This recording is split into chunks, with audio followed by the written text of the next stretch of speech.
Hello everyone, my name is Umesh Rajauria. आज के इस वीडियो में हम डिफरेंट टाइप के वेक्टर्स और उनसे जुड़ी हुई बहुत ही इंपॉर्टेंट और बेसिक बातों के बारे में स्टडी करने वाले हैं। तो चलिए शुरू करते हैं। देखिए, हम अपने चारों तरफ जितनी भी फिजिकल क्वांटिटीज़ देखते हैं, फिजिकल क्वांटिटीज़ का मतलब होता है ऐसी क्वांटिटीज़ जिनको हम मेजर कर सकते हैं। For example time, distance, force, velocity, ये कुछ ऐसी क्वांटिटीज़ हैं जिनको हम मेजर कर पाते हैं, तो इन्हें हम फिजिकल क्वांटिटीज़ कहेंगे। ये जो फिजिकल क्वांटिटीज़ है ये दो टाइप की होती है। इसमें से पहला टाइप है स्केलर क्वांटिटीज़ और दूसरा टाइप है वेक्टर क्वांटिटीज़। तो चलिए इनको हम डिटेल में स्टडी करते हैं। सबसे पहले हम बात करेंगे स्केलर क्वांटिटीज़ के बारे में। देखिए, ऐसी फिजिकल क्वांटिटीज़ जिनको सिर्फ उनके मैग्नीट्यूड से कंप्लीटली डिस्क्राइब या एक्सप्लेन किया जा सकता है, उन्हें हम स्केलर क्वांटिटीज़ कहते हैं। और इनको एक्सप्लेन करने के लिए किसी डायरेक्शन की ज़रूरत नहीं होती है। For example distance, mass, time, speed, temperature, ये कुछ ऐसी फिजिकल क्वांटिटीज़ हैं जिनको सिर्फ इनके मैग्नीट्यूड से कम्प्लीटली एक्सप्लेन किया जा सकता है और उसके लिए हमें किसी डायरेक्शन की भी ज़रूरत नहीं होती है, तो इन्हें हम स्केलर क्वांटिटीज़ कहेंगे। ये जो स्केलर क्वांटिटीज़ हैं ये अलजेब्रा के ऑर्डिनरी रूल्स को ही फॉलो करती हैं। तो यहाँ पे सिंपली हम कह सकते हैं कि स्केलर क्वांटिटीज़ वो फिजिकल क्वांटिटीज़ होती हैं जिनको हम बिना किसी डायरेक्शन के सिर्फ और सिर्फ उनके मैग्नीट्यूड से कम्प्लीटली एक्सप्लेन या डिस्क्राइब कर सकते हैं, और ये अलजेब्रा के ऑर्डिनरी रूल्स को ही फॉलो करती हैं। सेकंड जो फिजिकल क्वांटिटीज़ होती हैं वो हैं वेक्टर क्वांटिटीज़। देखिए, ऐसी फिजिकल क्वांटिटीज़ जिनको एक्सप्लेन करने के लिए या डिफ़ाइन करने के लिए उनके मैग्नीट्यूड के साथ साथ हमें उनकी डायरेक्शन भी डिफ़ाइन करनी होती है, उन्हें हम वेक्टर क्वांटिटीज़ कहते हैं। For example velocity, acceleration, torque, force और इस तरीके से और भी बहुत सारी फिजिकल क्वांटिटीज़ होती हैं जिनको एक्सप्लेन करने के लिए उनके मैग्नीट्यूड के साथ साथ हमें उनकी डायरेक्शन भी डिफाइन करनी होती है, इन्हें हम वेक्टर क्वांटिटीज़ कहते हैं। ये जो वेक्टर क्वांटिटीज़ होती हैं ये अलजेब्रा के ऑर्डिनरी रूल्स को फॉलो नहीं करती हैं। जो वेक्टर क्वांटिटीज़ होती हैं उनको ऐड, सब्ट्रैक्ट या मल्टीप्लाई करने के लिए हम वेक्टर अलजेब्रा यूज़ करते हैं। चलिए अब हम देखते हैं कि हम वेक्टर को रिप्रेजेंट कैसे करते हैं। किसी भी वेक्टर को रिप्रेजेंट करने के लिए हम एक स्ट्रेट लाइन ड्रॉ करते हैं। उस लाइन के एक सिरे के ऊपर एक एरो का सिंबल लगा होता है और उस सिरे को हम टिप या हेड ऑफ द वेक्टर कहते हैं। लाइन का जो दूसरा सिरा होता है उसे हम point of application of the vector कहते हैं। साथ ही जो लाइन होती है जिस लाइन के लॉन्ग वेक्टर अप्लाइड होता है उसे हम लाइन ऑफ एक्शन कहते हैं। किसी भी वेक्टर का जो मैग्नीट्यूड होता है वो वेक्टर की लेंथ के डायरेक्टली प्रोपोर्शनल होता है, यानी कि इस लाइन की लेंथ जितनी ज़्यादा होगी उस वेक्टर का मैग्नीट्यूड उतना ही ज़्यादा माना जाएगा। अब हम देखते हैं कि वेक्टर को हम मैथमेटिकली रिप्रेजेंट कैसे करेंगे। देखिए, किसी भी वेक्टर को उसके ऊपर एक एरो का सिंबल लगा के रिप्रेजेंट किया जाता है। फॉर एग्जाम्पल यहाँ पे ए एक वेक्टर है, तो इसके ऊपर देखिए हमने एक एरो का सिंबल लगाया हुआ है। ये जो वेक्टर ए है ये पी पॉइंट से क्यू पॉइंट की तरफ अप्लाइड है, इसलिए वेक्टर ए को हम पी क्यू वेक्टर भी कह सकते हैं। किसी भी वेक्टर के मैग्नीट्यूड को रिप्रेजेंट करने के लिए हम एक मॉडुलस का सिंबल यूज़ करते हैं। फॉर एग्जांपल यहाँ पे वेक्टर ए का मैग्नीट्यूड लिखा जाएगा मॉडुलस ऑफ ए वेक्टर, या फिर हम इस वेक्टर के ऊपर से ये जो एरो का सिंबल है इसको हटा देते हैं और इसको हटाने के बाद में ये जो सिंपल ए होगा ये इस वेक्टर के मैग्नीट्यूड को रिप्रेजेंट करेगा।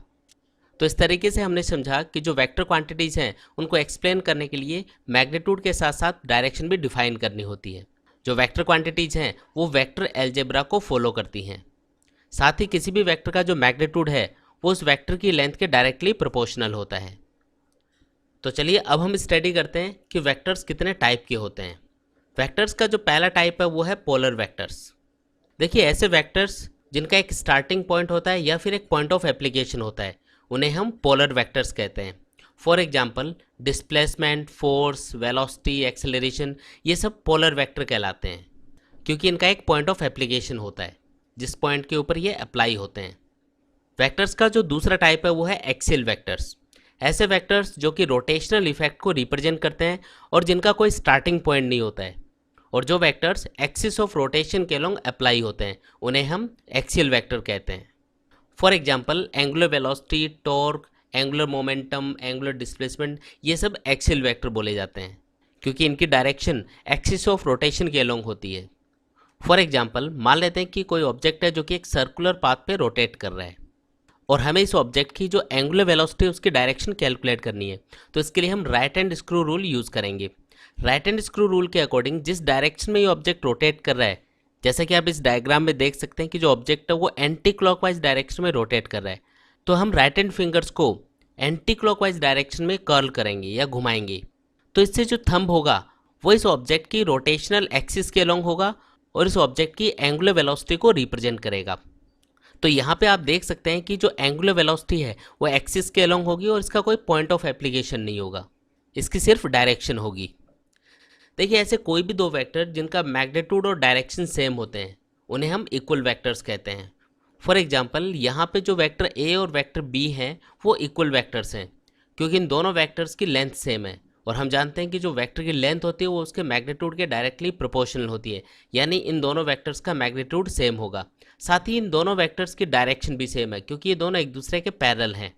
तो यहाँ पे हम इन दोनों वेक्टर्स ए और बी को इक्वल वेक्टर्स कह सकते हैं। अगर किन्हीं भी दो वेक्टर्स का सिर्फ मैग्नीट्यूड इक्वल है लेकिन डायरेक्शन अलग अलग है तो उन्हें हम इक्वल वेक्टर्स नहीं कहेंगे। इक्वल वेक्टर्स के लिए नेसेसरी कंडीशन है कि उनका मैग्नीट्यूड और डायरेक्शन सेम होनी चाहिए। यहाँ पे हमको याद रखना है कि हम किसी भी वेक्टर को उसके पैरेलल कहीं भी शिफ्ट कर सकते हैं क्योंकि उससे ना तो उसके डायरेक्शन पे कोई फ़र्क पड़ेगा और ना ही उसके मैग्नीट्यूड पे कोई फ़र्क पड़ेगा, इसलिए वेक्टर में कोई चेंज नहीं आएगा। तो हम याद रखेंगे कि किसी भी वेक्टर को उसके पैरेलल कहीं भी शिफ्ट किया जा सकता है। नेक्स्ट इज अपोजिट और नेगेटिव वेक्टर्स।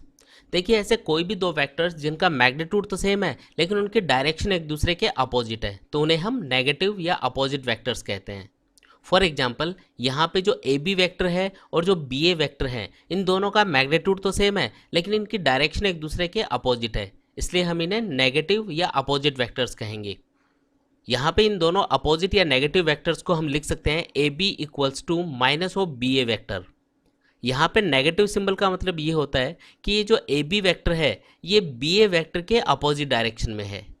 अगर हम किसी भी वैक्टर के आगे नेगेटिव सिंबल लगा देते हैं तो उसकी डायरेक्शन अपोजिट हो जाती है लेकिन उसका मैग्नीट्यूड सेम रहता है। अब हम ये देखते हैं कि ये कोप्लेनर वेक्टर्स क्या होते हैं।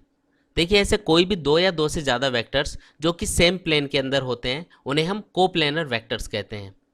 अगर वेक्टर्स अलग अलग प्लेन में होंगे तो उन्हें हम नॉन कोप्लेनर वेक्टर कहेंगे।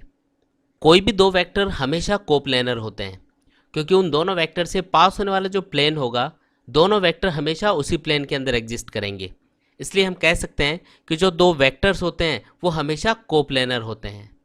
इस डायग्राम में जो वेक्टर ए, वेक्टर बी और वेक्टर सी है वो एक ही प्लेन में है तो इन्हें हम कोप्लेनर वेक्टर्स कह सकते हैं। चलिए अब हम देखते हैं कि ये कॉन्करेंट वेक्टर्स क्या होते हैं।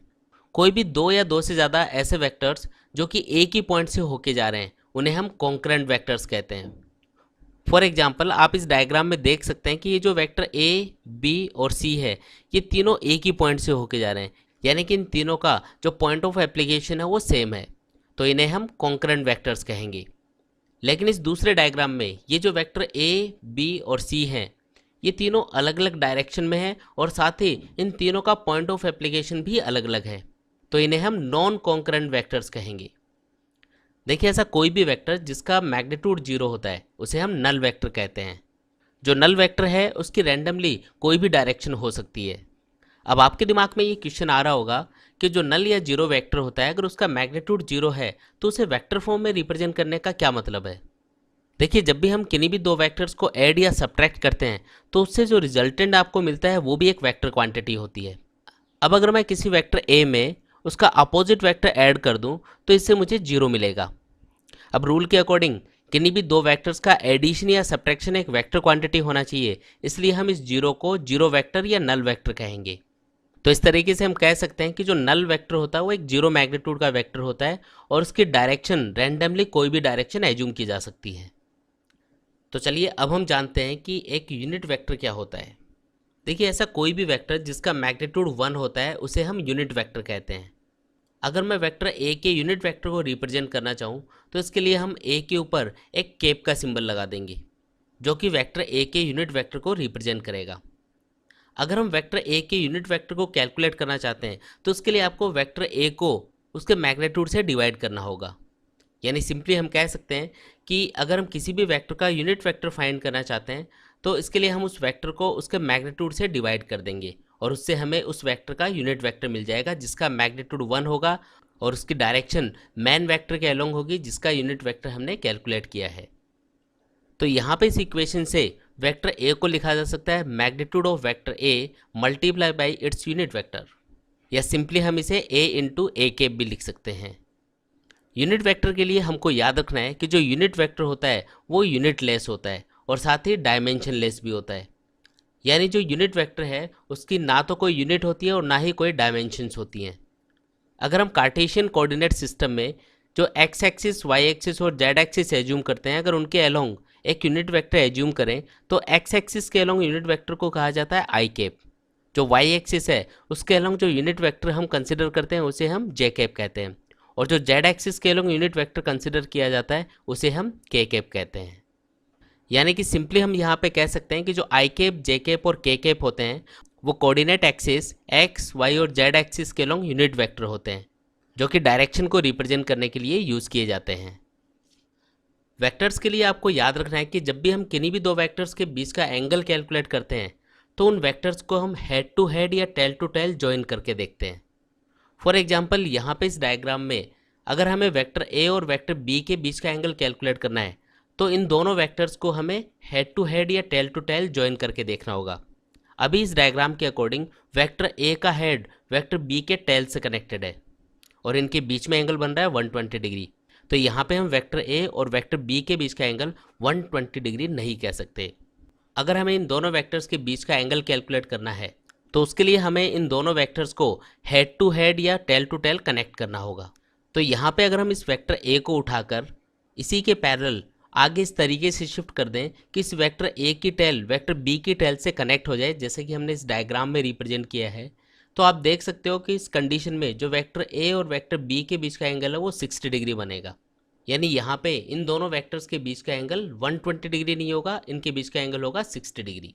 तो हमको याद रखना है कि जब भी हम किन्हीं भी दो वेक्टर्स के बीच का एंगल कैलकुलेट करेंगे तो उनके बीच का एंगल हमेशा उनको हेड टू हेड या टेल टू टेल कनेक्ट करके देखा जाएगा। आज के इस वीडियो में हम स्टडी करने जा रहे हैं कि किन्हीं भी दो वेक्टर्स को हम किस तरीके से ऐड कर सकते हैं। देखिए, किन्हीं भी दो वेक्टर्स को ऐड करने के बेसिकली दो मेथड हो सकते हैं।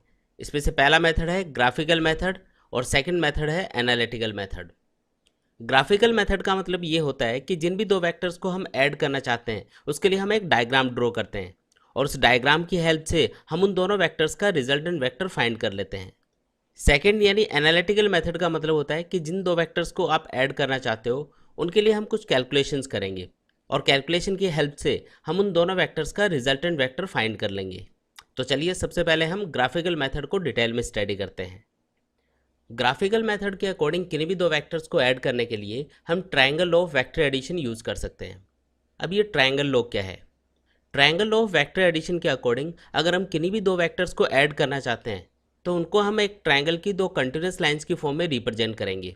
इससे जो थर्ड लाइन होगी जो ट्रायंगल को बंद करेगी वो अपोजिट डायरेक्शन में उन दोनों वेक्टर्स के रिजल्टेंट को रिप्रेजेंट करेगी। फॉर एग्जाम्पल, अगर हम इन दोनों वेक्टर्स ए और बी को ऐड करना चाहते हैं तो इनको हम इस तरीके से शिफ्ट करेंगे कि ये एक ट्रायंगल की दो कंटिन्यूस लाइंस की फॉर्म में आ जाएं। फॉर एग्जाम्पल, मैं यहाँ पे वेक्टर ए को उठाकर इसी के पैरेलल इस तरीके से आगे शिफ्ट करूँगा कि इसका जो टेल है वो वेक्टर बी के हेड से कनेक्ट हो जाए, जैसा कि आप इस डायग्राम में देख सकते हैं। इस डायग्राम में हमने वेक्टर ए को उठाकर इसी के पैरेलल इस तरीके से आगे शिफ्ट किया है कि इसका जो टेल है वो वेक्टर बी के हेड से कनेक्ट हो गया है और अब हम इनको कंटिन्यूस वेक्टर कह सकते हैं। तो यहाँ पे थर्ड लाइन जो इस ट्रायंगल को बंद करेगी वो अपोजिट डायरेक्शन में इन दोनों वेक्टर्स के रिजल्टेंट को रिप्रेजेंट करने वाली है, जैसा कि आप इस डायग्राम में देख सकते हैं कि ये जो थर्ड लाइन है जो इस ट्रायंगल को बंद कर रही है वो अपोजिट डायरेक्शन में इन दोनों वेक्टर्स ए और बी के रिजल्टेंट को रिप्रेजेंट करेगी। यहाँ पे अपोजिट डायरेक्शन का मतलब ये है कि जिस मैनर में हमने वेक्टर ए और बी को रिप्रेजेंट किया है हमें उसके अपोजिट डायरेक्शन में थर्ड लाइन को रिप्रेजेंट करना है। तो इस तरीके से हमने समझा कि अगर हम किन्हीं भी दो वेक्टर्स को किसी ट्रायंगल की दो कंटिन्यूस लाइंस की फॉर्म में रिप्रेजेंट करते हैं तो थर्ड लाइन जो ट्रायंगल को बंद करती है वो अपोजिट डायरेक्शन में उन दोनों वेक्टर्स के रिजल्टेंट को रिप्रेजेंट करती है। इसे ही हम triangle law of vector addition कहते हैं। ग्राफिकल मेथड के अकॉर्डिंग किन्हीं भी दो वेक्टर्स को ऐड करने के लिए हम parallelogram law of vector addition भी यूज़ कर सकते हैं। पैरेललोग्राम लॉ के अकॉर्डिंग अगर हम किन्हीं भी दो वेक्टर्स को जिन्हें हम ऐड करना चाहते हैं किसी पैरेललोग्राम की दो एडजेसेंट साइड्स की फॉर्म में रिप्रेजेंट करें तो उस पैरेललोग्राम का वो डायगोनल जो उसी पॉइंट से होके जा रहा है जिस पॉइंट पे दोनों वेक्टर्स अप्लाइड हैं वो उन दोनों वेक्टर्स के रिजल्टेंट को रिप्रेजेंट करता है। फॉर एग्जाम्पल अगर हम वेक्टर ए और वेक्टर बी को parallelogram law of vector addition के अकॉर्डिंग ऐड करना चाहते हैं, तो इसके लिए हम वेक्टर बी को इसी के पैरेलल आगे उठाकर इस तरीके से शिफ्ट करेंगे कि ये दोनों वेक्टर ए और बी एक पैरेललोग्राम की दो एडजेसेंट साइड्स की फॉर्म में आ जाएं। जैसा कि आप इस डायग्राम में देख सकते हैं, इसमें हमने वेक्टर बी को उठाकर आगे इस तरीके से शिफ्ट किया है कि इसकी जो टेल है वो वेक्टर ए की टेल से कनेक्ट हो गई है, और अब हम इन्हें एक पैरेललोग्राम की दो एडजेसेंट साइड्स कह सकते हैं। अब अगर हम वेक्टर ए और वेक्टर बी के पैरेलल दो लाइनें ड्रॉ करके एक पैरेललोग्राम बनाएं, तो इस पैरेललोग्राम के अंदर ये वाला जो डायगोनल होगा जो उसी पॉइंट से होके जा रहा है जिस पॉइंट पे दोनों वेक्टर अप्लाइड हैं, ये इन दोनों वेक्टर्स के रिजल्टेंट को रिप्रेजेंट करेगा। तो यहाँ पे जो वेक्टर आर है वो वेक्टर ए और बी का रिजल्टेंट हो गया। तो यहाँ पे हमने समझा कि parallelogram law of vector addition के अकॉर्डिंग जिन दो वेक्टर्स को हम ऐड करना चाहते हैं, सबसे पहले हम उन्हें एक पैरेललोग्राम की दो एडजेसेंट साइड्स की फॉर्म में रिप्रेजेंट करेंगे। फिर हम उस पैरेललोग्राम में एक डायगोनल ड्रॉ करेंगे जो उसी पॉइंट से होके जा रहा होगा जिस पॉइंट पे दोनों वेक्टर्स अप्लाइड हैं। तो वो जो डायगोनल होगा वो उन दोनों वेक्टर्स के रिजल्टेंट को रिप्रेजेंट करने वाला है। ग्राफिकल मेथड के अकॉर्डिंग किन्हीं भी दो से ज़्यादा वेक्टर्स को ऐड करने के लिए हम लॉ ऑफ पॉलीगन यूज़ कर सकते हैं। लॉ ऑफ पॉलीगन ये कहता है कि अगर हम किन्हीं भी वेक्टर्स को जिन्हें हम ऐड करना चाहते हैं उन्हें किसी पॉलीगन की कंटिन्यूस लाइंस की फॉर्म में रिप्रेजेंट करें, तो वो लास्ट लाइन जो उस पॉलीगन को बंद करती है वो अपोजिट डायरेक्शन में उन सभी वेक्टर्स के रिजल्टेंट को रिप्रेजेंट करेगी। फॉर एग्जांपल जैसा कि आप इस डायग्राम में देख सकते हैं, मान लेते हैं कि हमें वेक्टर ए, बी, सी और डी को ऐड करना है। तो इसके लिए हमें इन वेक्टर्स को इन्हीं के पैरेलल आगे पीछे इस तरीके से सेट करना होगा कि ये एक पॉलीगन की कंटिन्यूस लाइंस की फॉर्म में आ जाएं, जैसा कि आप इस डायग्राम में देख सकते हैं। इस डायग्राम में हमने वेक्टर बी, सी और डी को इन्हीं के पैरेलल उठाकर आगे पीछे इस तरीके से सेट किया है कि ये इस पॉलीगन की कंटिन्यूस लाइंस की फॉर्म में आ गए हैं। तो अब इस पॉलीगन में ये जो लास्ट लाइन है जिसको हमने रेड कलर से रिप्रेजेंट किया है, ये लाइन अपोजिट डायरेक्शन में इन सभी वेक्टर्स के रिजल्टेंट को रिप्रेजेंट करेगी। यानी कि इस डायग्राम के अकॉर्डिंग हम कह सकते हैं कि यहाँ पे जो वेक्टर आर होगा वो वेक्टर ए, बी, सी और डी का रिजल्टेंट वेक्टर होगा। यानी कि हम मैथमेटिकली लिख सकते हैं कि वेक्टर आर इक्वल होगा वेक्टर ए plus vector B plus vector C plus vector D. यानी कि लॉ ऑफ पॉलीगन के अकॉर्डिंग हमने ये समझा कि अगर हम किन्हीं भी दो से ज़्यादा वेक्टर्स को किसी पॉलीगन की कंटिन्यूस लाइंस की फॉर्म में रिप्रेजेंट करें, तो वो लास्ट लाइन जो पॉलीगन को बंद करती है वो अपोजिट डायरेक्शन में उन सभी वेक्टर्स के रिजल्टेंट को रिप्रेजेंट करेगी। यहाँ पे हमको याद रखना है कि अगर किसी भी पॉलीगन में जितने भी वेक्टर्स अगर वो सेम ऑर्डर में या सेम डायरेक्शन में हैं, तो उन सब का रिजल्टेंट हमेशा जीरो आएगा। अब जैसे कि आप इस डायग्राम में देख सकते हैं कि यहाँ पे जो वेक्टर ए, बी, सी, डी और ई हैं वो सेम ऑर्डर में हैं, यानी इन सब का रिजल्टेंट जीरो आएगा। अब इसका रीज़न क्या है? देखिए, इसका रीज़न ये है कि यहाँ पे जो वेक्टर ए, बी, सी और डी हैं, इन सब का जो रिजल्टेंट है वो आर वेक्टर होगा, और क्योंकि यहाँ पे जो वेक्टर ई है वो इन सब के रिजल्टेंट वेक्टर आर के अपोजिट डायरेक्शन में है, इसलिए ये एक दूसरे को कैंसिल कर देंगे, इसलिए इन सब का जो रिजल्टेंट होगा वो जीरो आएगा। तो इस तरीके से हम कह सकते हैं कि किसी भी पॉलीगन में जितने भी वेक्टर्स हैं अगर वो सेम ऑर्डर में है या सेम डायरेक्शन में है, तो उन सब का रिजल्टेंट हमेशा नल वेक्टर या जीरो वेक्टर आएगा। इसी तरीके से हमें एक और बात याद रखनी है कि अगर हम n वेक्टर्स को एक दूसरे से इक्वल एंगल्स के ऊपर इस तरीके से रिप्रेजेंट करते हैं कि इन सभी एंगल्स का सम 360 डिग्री आता है, तो इन सभी वेक्टर्स का रिजल्टेंट जीरो आएगा। देखिए, यहाँ पे इसका रीज़न ये है कि ये सभी वेक्टर्स सिमेट्री की वजह से एक दूसरे को कैंसिल कर देते हैं और उसकी वजह से इन सब का रिजल्टेंट जीरो आता है। यानी कि यहाँ पे हम याद रखेंगे कि अगर n वेक्टर्स जिनका मैग्नीट्यूड इक्वल है, अगर वो एक दूसरे से इक्वल एंगल्स के ऊपर इस तरीके से रिप्रेजेंट किए जाएं कि उन सभी एंगल्स का सम 360 डिग्री आ जाए, तो उन सब का रिजल्टेंट हमेशा जीरो आएगा। देखिए, हम जानते हैं कि किन्हीं भी दो वेक्टर्स को ऐड करने के लिए हम बेसिकली दो मेथड यूज़ करते हैं। इसमें से पहला मेथड है ग्राफिकल मेथड और सेकंड है एनालिटिकल मेथड। इनमें से ये जो ग्राफिकल मेथड है इसको हम लास्ट वीडियो में डिटेल में स्टडी कर चुके हैं। आज की इस वीडियो में हम वेक्टर एडिशन के एनालिटिकल मेथड को डिटेल में स्टडी करने वाले हैं। तो चलिए शुरू करते हैं। जैसा कि आप इस डायग्राम में देख सकते हैं, इसमें हमने दो वेक्टर्स वेक्टर ए और वेक्टर बी को एक दूसरे से थीटा एंगल पे रिप्रेजेंट किया है। हम इन दोनों वेक्टर्स को ऐड करना चाहते हैं और इनका रिजल्टेंट फाइंड करना चाहते हैं। तो यहाँ पे सबसे पहले हम इन दोनों वेक्टर्स को ऐड करने के लिए जो वेक्टर एडिशन का पैरेललोग्राम लॉ है वो यूज़ करेंगे। पैरेललोग्राम लॉ के अकॉर्डिंग अगर हम इन दोनों वेक्टर्स को किसी पैरेललोग्राम की दो एडजेसेंट साइड्स की फॉर्म में रिप्रेजेंट करें, तो इस पैरेललोग्राम का वो डायगोनल जो उसी पॉइंट से होके जाएगा जिस पॉइंट पे दोनों वेक्टर्स अप्लाइड हैं, वो इन दोनों वेक्टर्स के रिजल्टेंट को रिप्रेजेंट करेगा।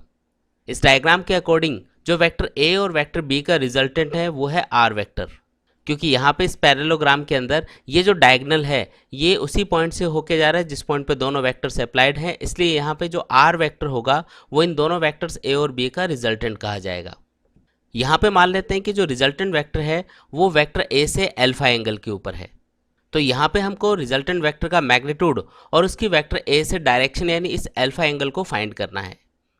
तो इसके लिए हम सबसे पहले इस डायग्राम के अकॉर्डिंग ये जो वेक्टर ए है इसकी जो लाइन ऑफ एक्शन है इसको आगे बढ़ाएंगे और उसके बाद में इस आर पॉइंट से इस लाइन के ऊपर एक परपेंडिकुलर ड्रॉ करेंगे आर टी। अब यहाँ पे आप देख सकते हैं कि एक राइट एंगल ट्रायंगल बनेगा जिसका नाम है क्यू आर टी।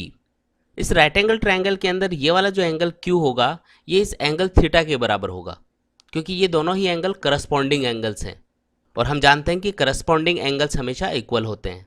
साथ ही इस राइट एंगल ट्रायंगल के अंदर ये वाली जो साइड है क्यू आर ये वेक्टर बी के मैग्नीट्यूड के इक्वल होगी, क्योंकि हम जानते हैं कि जो पैरेललोग्राम होता है उसमें आमने सामने वाली जो साइड्स हैं उनका मैग्नीट्यूड इक्वल होता है। यानी कि इस राइट एंगल ट्रायंगल में हमें दो चीज़ें पता है, एक तो जो क्यू आर साइड है उसका मैग्नीट्यूड पता है जो कि वेक्टर बी के मैग्नीट्यूड के बराबर होगा, साथ ही हमको ये वाला एंगल थीटा पता है। तो अब हम इन दोनों चीज़ों को यूज़ करते हुए इस राइट एंगल ट्रायंगल की ये जो क्यू टी और आर टी साइड्स हैं इनको कैलकुलेट करते हैं। इस राइट एंगल ट्रायंगल में एंगल थीटा के सामने ये आर टी होगा परपेंडिकुलर, क्यू टी होगा बेस और यहाँ पे ये जो क्यू आर है ये होगा हाइपोटेनियस। तो इस राइट एंगल ट्रायंगल में हम साइन थीटा इक्वल टू लिख सकते हैं परपेंडिकुलर अपॉन हाइपोटेनियस, यानी कि R T upon Q R. तो यहाँ से हम आर टी को लिख सकते हैं क्यू आर साइन थीटा। इसी तरीके से इस राइट एंगल ट्रायंगल में हम कोस थीटा इक्वल टू लिख सकते हैं बेस अपॉन हाइपोटेनियस, यानी Q T upon Q R, और यहाँ से क्यू टी की वैल्यू निकल के आती है क्यू आर कॉस थीटा। तो यहाँ पे हमने देखा कि इस राइट एंगल ट्रायंगल की ये वाली जो साइड है आर टी ये इक्वल लिखी जा सकती है क्यू आर साइन थीटा के, और क्योंकि क्यू आर यहाँ पे वेक्टर बी के मैग्नीट्यूड के बराबर है इसलिए हम इसको लिख सकते हैं बी साइन थीटा। इसी तरीके से इस राइट एंगल ट्रायंगल की ये वाली जो साइड है क्यू टी इसको लिखा जा सकता है क्यू आर कॉस थीटा, और क्योंकि यहाँ पे ये जो क्यू आर है ये वेक्टर बी के मैग्नीट्यूड के बराबर है इसलिए हम इस क्यू टी को बी कॉस थीटा के इक्वल लिख सकते हैं। अब अगर हम इस बड़े वाले right angle triangle P R T के अंदर पाइथागोरस थ्योरम अप्लाई करें तो हम लिख सकते हैं hypotenuse square equal to base square plus perpendicular square, यानी कि हम लिख सकते हैं P R square equal to P T square plus R T square. यहाँ पे डायग्राम के अकॉर्डिंग हम पी टी को P Q plus Q T लिख सकते हैं, तो इक्वेशन बन जाती है P R square equal to P Q plus Q T whole square plus R T square. यहाँ पे इस डायग्राम में हम देख सकते हैं कि ये जो पी क्यू है इसका मैग्नीट्यूड वेक्टर ए के मैग्नीट्यूड के बराबर है और जो क्यू टी है वो बी कॉस थीटा के बराबर है, साथ ही यहाँ पे जो आर टी है वो बी साइन थीटा के इक्वल है। इसलिए अगर ये सारी वैल्यूज इस इक्वेशन में पुट की जाए तो इक्वेशन बन जाएगी P R square equal to A plus B cos theta whole square plus B sine theta whole square. जब हम इस होल स्क्वायर को ओपन करेंगे तो ये बनेगा a square plus B square cos square theta plus 2ab cos theta, और ये बनेगा b square sine square theta. यहाँ पे अगर हम b square cos square theta और b square sine square theta में बी स्क्वायर कॉमन ले लें तो ब्रैकेट के अंदर आएगा sine square theta plus cos square theta जो कि 1 होता है, इसलिए ये सिंपली बी स्क्वायर बन जाएगा।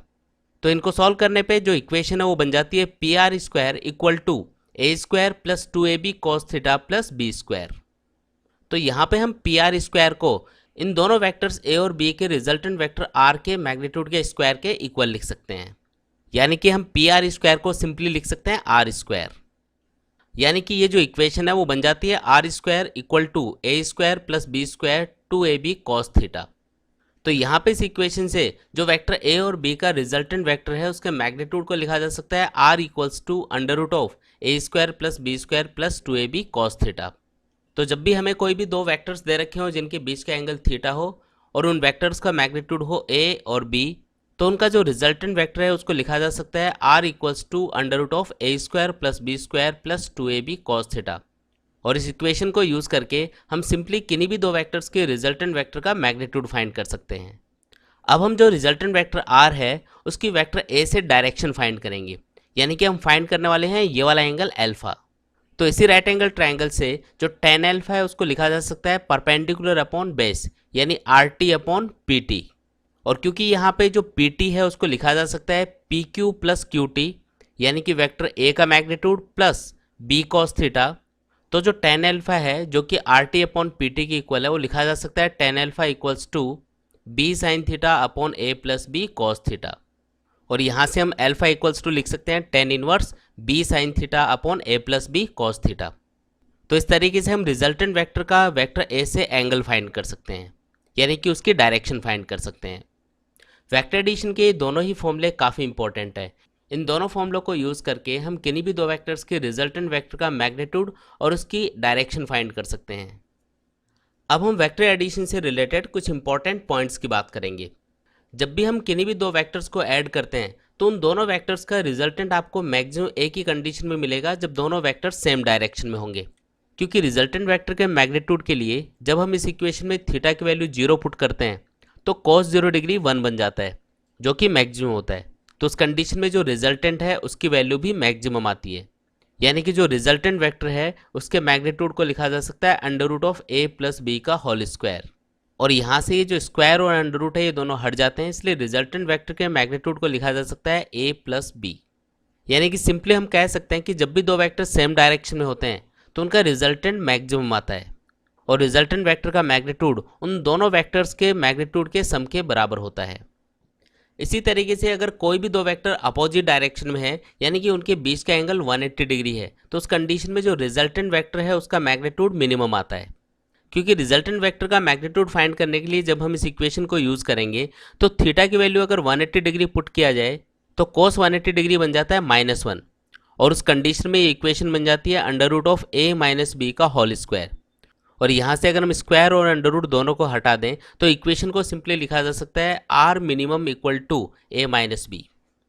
तो यहाँ पे सिंपली हम कह सकते हैं कि जब भी दो वेक्टर एक दूसरे के अपोजिट डायरेक्शन में होते हैं तो उनका जो रिजल्टेंट है वो मिनिमम आता है, और उस रिजल्टेंट का मैग्नीट्यूड हमेशा उन दोनों वेक्टर्स के सब्ट्रैक्शन के बराबर होगा।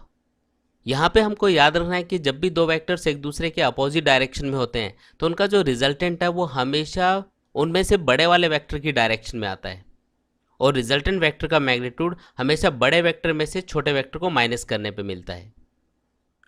वेक्टर एडिशन के लिए हमको याद रखना है कि जो वेक्टर एडिशन है वो कम्यूटेटिव होता है।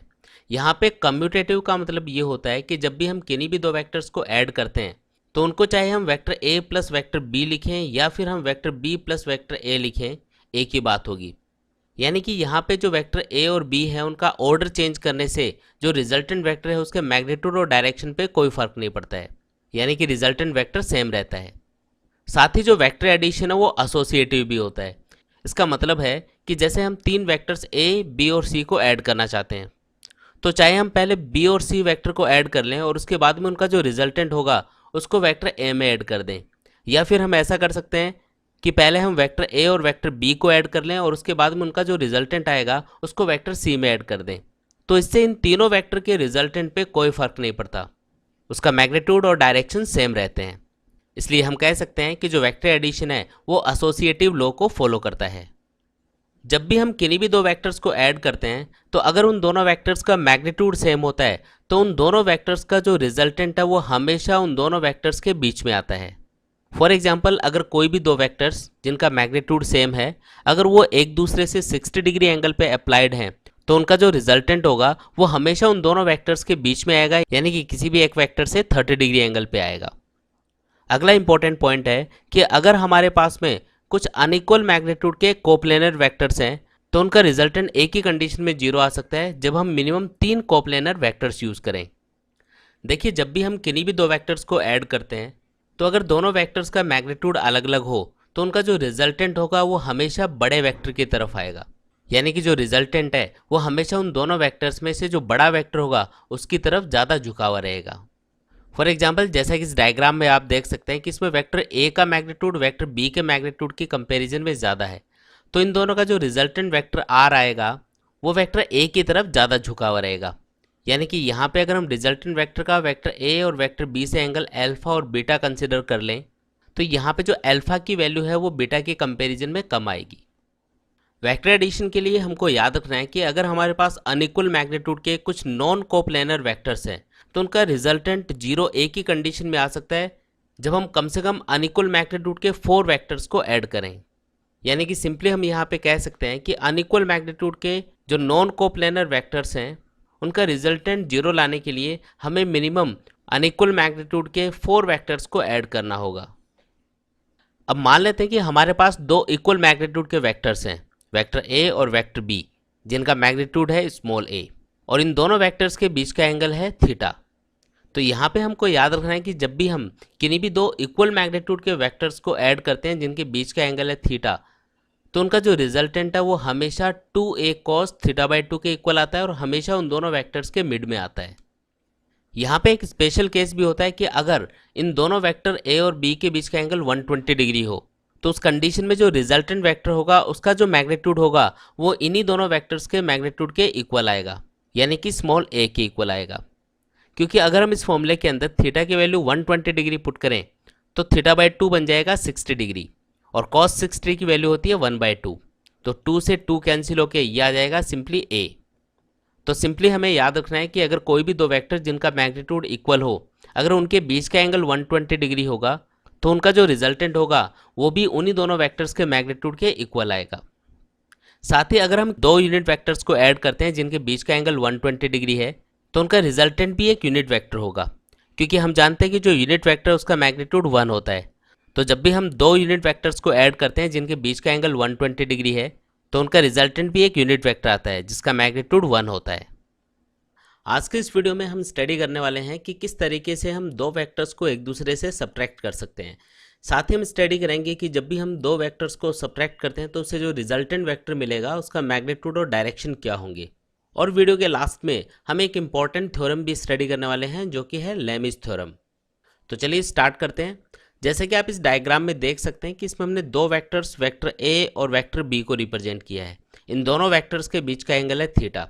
हम यहाँ पे वेक्टर ए में से वेक्टर बी को सब्ट्रैक्ट करना चाह रहे हैं, यानी कि हम कैलकुलेट करना चाहते हैं वेक्टर ए माइनस वेक्टर बी। तो इसे हम मैथमेटिकली इस तरीके से भी लिख सकते हैं, vector A plus minus of B vector. यानी कि अगर मैं वेक्टर ए में वेक्टर बी का नेगेटिव वेक्टर या इसका अपोजिट वेक्टर ऐड कर दूं तो इससे मुझे वही रिजल्टेंट मिलेगा जो वेक्टर ए माइनस बी से मिलेगा। इसका मतलब ये हुआ कि वेक्टर सब्ट्रैक्शन के लिए भी हम basically vector addition method use कर सकते हैं। तो इसका मतलब ये हुआ कि अगर हम वेक्टर ए में से वेक्टर बी को सब्ट्रैक्ट करना चाह रहे हैं तो इसके लिए हम वेक्टर बी की डायरेक्शन अपोजिट करके इसे वेक्टर ए में ऐड कर देंगे और इससे हमें इन दोनों वेक्टर्स का सब्ट्रैक्शन मिल जाएगा। जैसे कि आप इस डायग्राम में भी देख सकते हैं कि यहाँ पे अगर मैं वेक्टर ए से वेक्टर बी को सब्ट्रैक्ट करना चाहूँ तो उसके लिए मुझे वेक्टर बी का अपोजिट वेक्टर लेना होगा और उस अपोजिट वेक्टर को हम कहेंगे माइनस ऑफ बी वेक्टर, जिसका मैग्नीट्यूड वेक्टर बी के मैग्नीट्यूड के बराबर ही होगा, बस इसकी डायरेक्शन वेक्टर बी से अपोजिट डायरेक्शन में होगी। अब इसे वेक्टर ए में ऐड कर दिया जाएगा और ऐड करने के लिए हम यहाँ पे लॉ ऑफ ट्रायंगल या फिर लॉ ऑफ पैरेललोग्राम भी यूज़ कर सकते हैं। वेक्टर एडिशन के लिए law of triangle and parallelogram law हम ऑलरेडी स्टडी कर चुके हैं। इसके लिए मैंने पहले से एक वीडियो बना दिया है, उसका लिंक मैं डिस्क्रिप्शन बॉक्स में शेयर कर दूंगा। आप उस वीडियो को ज़रूर से देखें ताकि आपको आज का ये टॉपिक और भी आसानी से समझ में आए।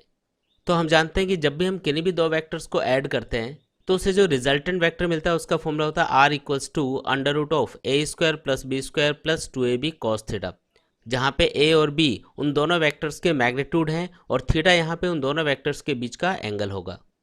साथ ही मान लेते हैं कि जो रिजल्टेंट वेक्टर है वो वेक्टर ए से अल्फा एंगल पे है, तो यहाँ पे जो टेन अल्फा होगा वो बराबर होगा बी साइन थीटा अपॉन ए प्लस बी कॉस थीटा। और इस फॉर्मूले को यूज़ करके हम इजीली रिजल्टेंट वेक्टर की वेक्टर ए से डायरेक्शन यानी उसका एंगल कैलकुलेट कर सकते हैं। तो जैसा कि हमने बात की थी कि वेक्टर सब्ट्रैक्शन के लिए हम बेसिकली वेक्टर एडिशन मेथड ही यूज़ करते हैं, तो हम इन्हीं फॉर्मूलों को यूज़ करते हुए वेक्टर ए और बी के सब्ट्रैक्शन से जो रिजल्टेंट वेक्टर आएगा उसे हम कैलकुलेट करेंगे। तो इसके लिए जिन दो वेक्टर्स को हम ऐड करना चाहते हैं हमें उनके बीच का एंगल पता होना चाहिए। फॉर एग्जाम्पल इस डायग्राम में अगर हम वेक्टर ए के अंदर बी वेक्टर का नेगेटिव वेक्टर ऐड करना चाहते हैं तो उसके लिए हमें इन दोनों वेक्टर्स के बीच का एंगल पता होना चाहिए। यहाँ पे हमको पता है कि जो वेक्टर ए और बी है उनके बीच का एंगल है थीटा, और यहाँ पे ये जो टोटल एंगल है ये होगा 180 डिग्री। तो वेक्टर ए और माइनस बी वेक्टर के बीच का एंगल होगा 180 माइनस थीटा, यानी कि यहाँ पे ये वाला जो एंगल है ये हो गया 180 डिग्री माइनस थीटा। तो अगर हम इन दोनों फॉर्मूलों के अंदर थीटा की जगह 180 माइनस थीटा पुट कर दें तो इससे हमें वेक्टर ए और बी के सब्ट्रैक्शन से जो रिजल्टेंट वेक्टर मिलेगा उसका मैग्नीट्यूड भी मिल जाएगा और उसकी डायरेक्शन भी मिल जाएगी। तो यहाँ पे अभी हमने देखा था कि जो वेक्टर ए और बी वेक्टर का जो अपोजिट वेक्टर है यानी कि माइनस बी वेक्टर, उनके बीच का एंगल था 180 माइनस थीटा। तो यहाँ पे अगर मैं थीटा की वैल्यू 180 माइनस थीटा पुट करूँ तो कॉस 180 माइनस थीटा बनेगा माइनस कॉस थीटा, यानी कि वेक्टर ए माइनस वेक्टर बी का जो रिजल्टेंट वेक्टर है उसका मैग्नीट्यूड होगा under root of A square plus B square minus 2ab cos theta. अब अगर हम इसी तरीके से सब्ट्रैक्शन से जो रिजल्टेंट वेक्टर मिलेगा उसका वेक्टर ए से एंगल फाइंड करें तो हम यहाँ पे थीटा की जगह 180 माइनस थीटा पुट कर देंगे। हम जानते हैं कि sine 180 minus theta sine theta के ही इक्वल होता है, तो यहाँ पे ये ऊपर बनेगा बी साइन थीटा। लेकिन जब हम यहाँ पे थीटा की जगह 180 माइनस थीटा पुट करेंगे तो कॉस 180 माइनस थीटा को लिखा जा सकता है माइनस ऑफ कॉस थीटा, यानी कि जो रिजल्टेंट वेक्टर है उसका वेक्टर ए से जो एंगल आएगा यानी टेन अल्फा जो लिखा जाएगा वो होगा बी साइन थीटा अपॉन ए माइनस बी कॉस थीटा। यानी कि यहाँ पे अगर मैं वेक्टर ए और वेक्टर बी के सब्ट्रैक्शन से जो रिजल्टेंट वेक्टर आएगा अगर उसका मैग्नीट्यूड लिखूँ तो वेक्टर ए माइनस वेक्टर बी के रिजल्टेंट के मैग्नीट्यूड को लिखा जा सकता है under root of A square plus B square minus 2ab cos theta. और इसी तरीके से वेक्टर ए माइनस बी का जो रिजल्टेंट वेक्टर होगा अगर वेक्टर ए से उसका एंगल अल्फा है तो यहाँ पे टेन अल्फा बनेगा बी साइन थीटा अपॉन ए माइनस बी कॉस थीटा। तो यहाँ पे पैरेललोग्राम लॉ के अकॉर्डिंग हम देख सकते हैं कि वेक्टर ए और माइनस ऑफ बी वेक्टर का जो रिजल्टेंट होगा पैरेललोग्राम लॉ के अकॉर्डिंग वो वेक्टर ए से अल्फा एंगल के ऊपर डाउनवर्ड डायरेक्शन में आएगा, यानी कि इस पैरेललोग्राम का ये वाला जो डायगोनल होगा ये वेक्टर ए माइनस वेक्टर बी के इक्वल होगा। तो यहाँ पे सिंपली हमने देखा कि जब भी हम किन्हीं भी दो वेक्टर को सब्ट्रैक्ट करते हैं तो उसके लिए बेसिकली हम वेक्टर एडिशन मेथड यूज़ करते हैं, और जब भी हम वेक्टर ए में से वेक्टर बी को सब्ट्रैक्ट करेंगे तो इससे जो रिजल्टेंट वेक्टर मिलेगा उसके मैग्नीट्यूड का फॉर्मूला होगा under root of A square plus B square minus 2ab cos theta. और साथ ही वेक्टर ए में से वेक्टर बी को सब्ट्रैक्ट करने पर जो रिजल्टेंट वेक्टर आएगा उसका वेक्टर ए से जो एंगल है अगर वो अल्फा हो तो टेन अल्फा बनेगा बी साइन थीटा अपॉन ए माइनस बी कॉस थीटा। अब हम वेक्टर सब्ट्रैक्शन से रिलेटेड कुछ इंपॉर्टेंट पॉइंट्स को डिस्कस करते हैं। यहाँ पे पहला पॉइंट है the vector subtraction does not follow commutative law, यानी कि जो वेक्टर सब्ट्रैक्शन है वो कम्यूटेटिव लॉ को फॉलो नहीं करता है। कम्यूटेटिव लॉ का मतलब है कि अगर मैं वेक्टर ए माइनस बी कैलकुलेट करूँ और मैं vector B minus A calculate करूँ तो ये दोनों इक्वल नहीं होंगे। वेक्टर एडिशन में हमने देखा था कि जो वेक्टर एडिशन है वो कम्यूटेटिव लॉ को फॉलो करता है, यानी ए प्लस बी इक्वल होता है बी प्लस ए के।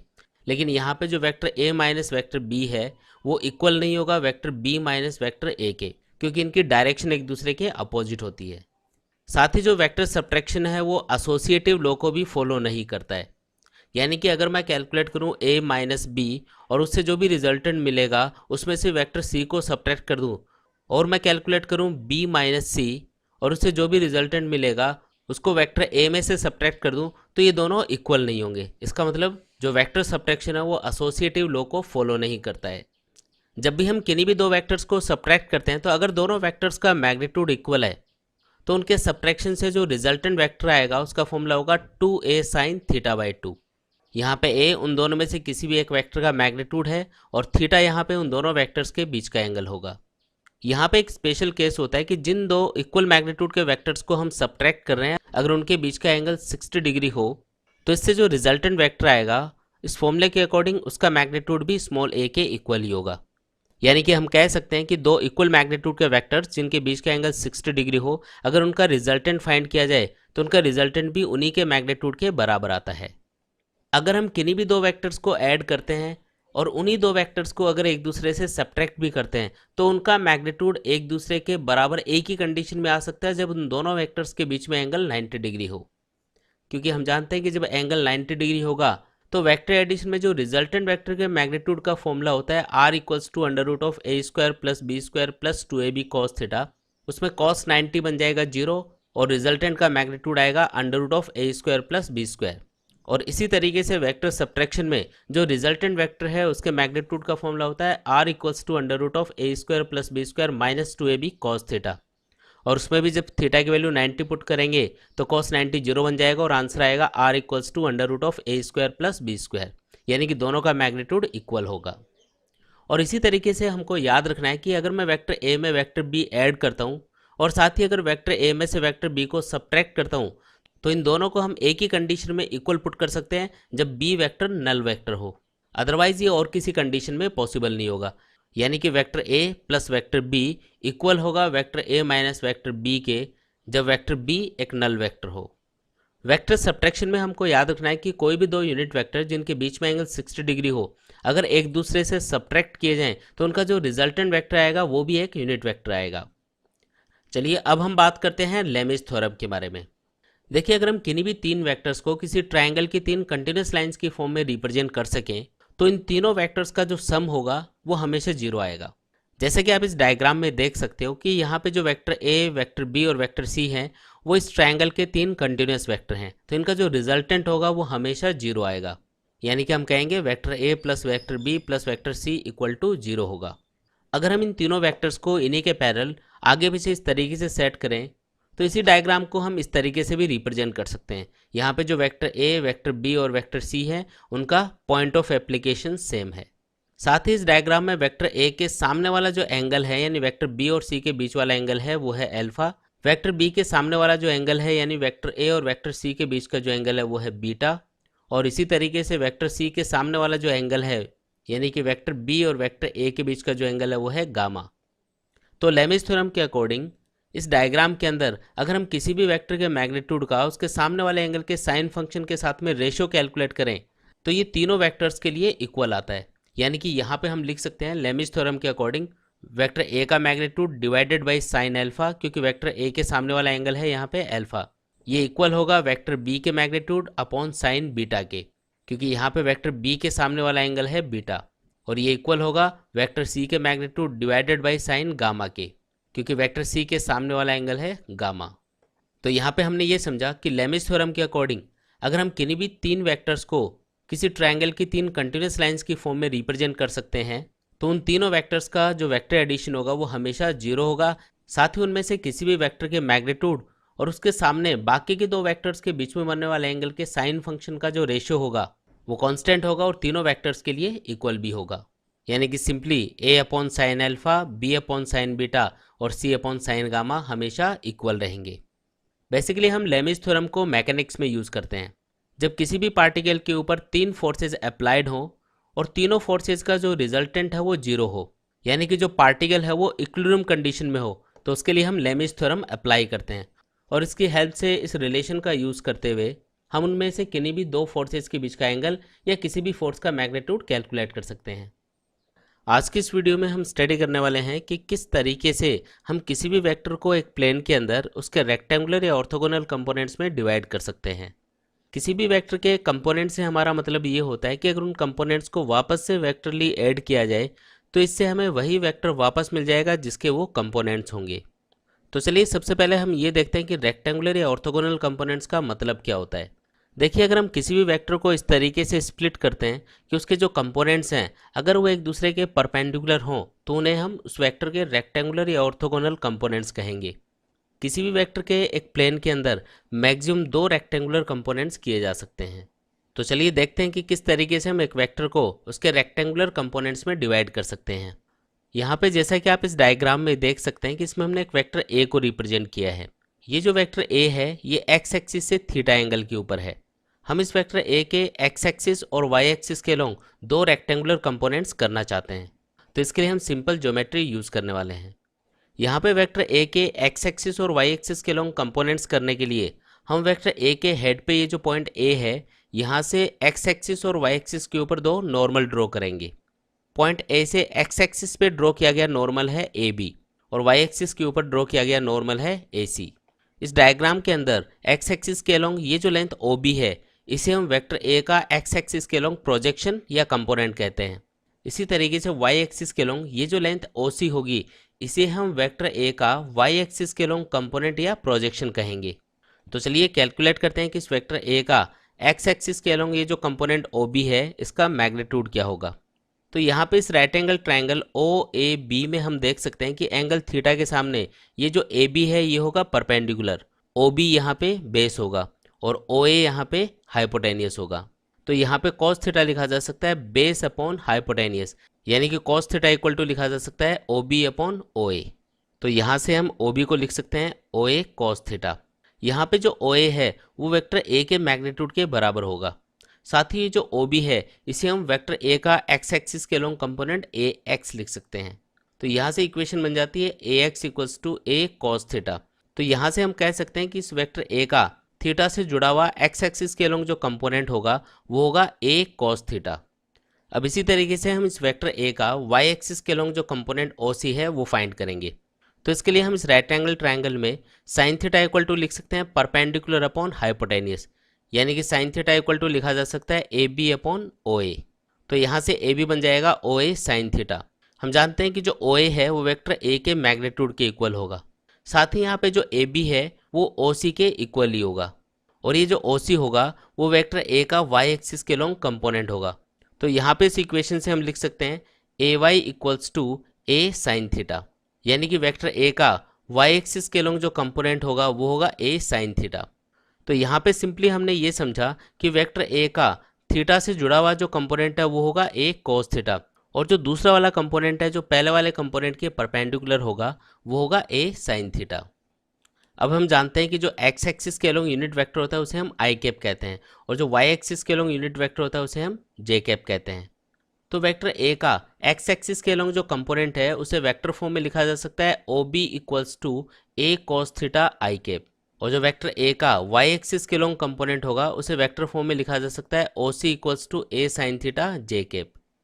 अब वेक्टर एडिशन रूल के अकॉर्डिंग हम जानते हैं कि जो ओ ए वेक्टर होगा वो ओ बी वेक्टर और ओ सी वेक्टर के सम के इक्वल होगा, क्योंकि जो ओ बी और ओ सी हैं वो वेक्टर ओ ए के कंपोनेंट्स हैं। यहाँ पे हम वेक्टर ओ बी को लिख सकते हैं ए एक्स आई कैप, जहाँ पे ए एक्स का मतलब होगा ए कॉस थीटा, और जो वेक्टर ओ सी है उसे हम लिख सकते हैं ए वाई जे कैप, जहाँ पे ए वाई का मतलब होगा ए साइन थीटा। तो यहाँ से वेक्टर ए को लिखा जा सकता है ए cos theta i cap plus A sine theta j cap. तो यहाँ पे सिंपली हम कह सकते हैं कि किसी भी वेक्टर ए के एक्स एक्सिस और वाई एक्सिस के अलॉन्ग जो कंपोनेंट्स हैं उनका जो वेक्टर सम होगा वो वेक्टर ए के इक्वल ही होगा। यहाँ पे हमें एक और बात याद रखनी है कि किसी भी वेक्टर का उसके परपेंडिकुलर जो कंपोनेंट होता है वो हमेशा जीरो होता है।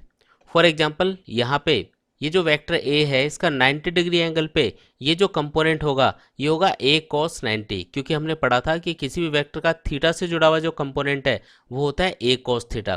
तो यहाँ पे थीटा की वैल्यू 90 डिग्री है, क्योंकि कॉस 90 यहाँ पे जीरो होगा इसलिए ये वाला कंपोनेंट यहाँ पे जीरो बन जाएगा।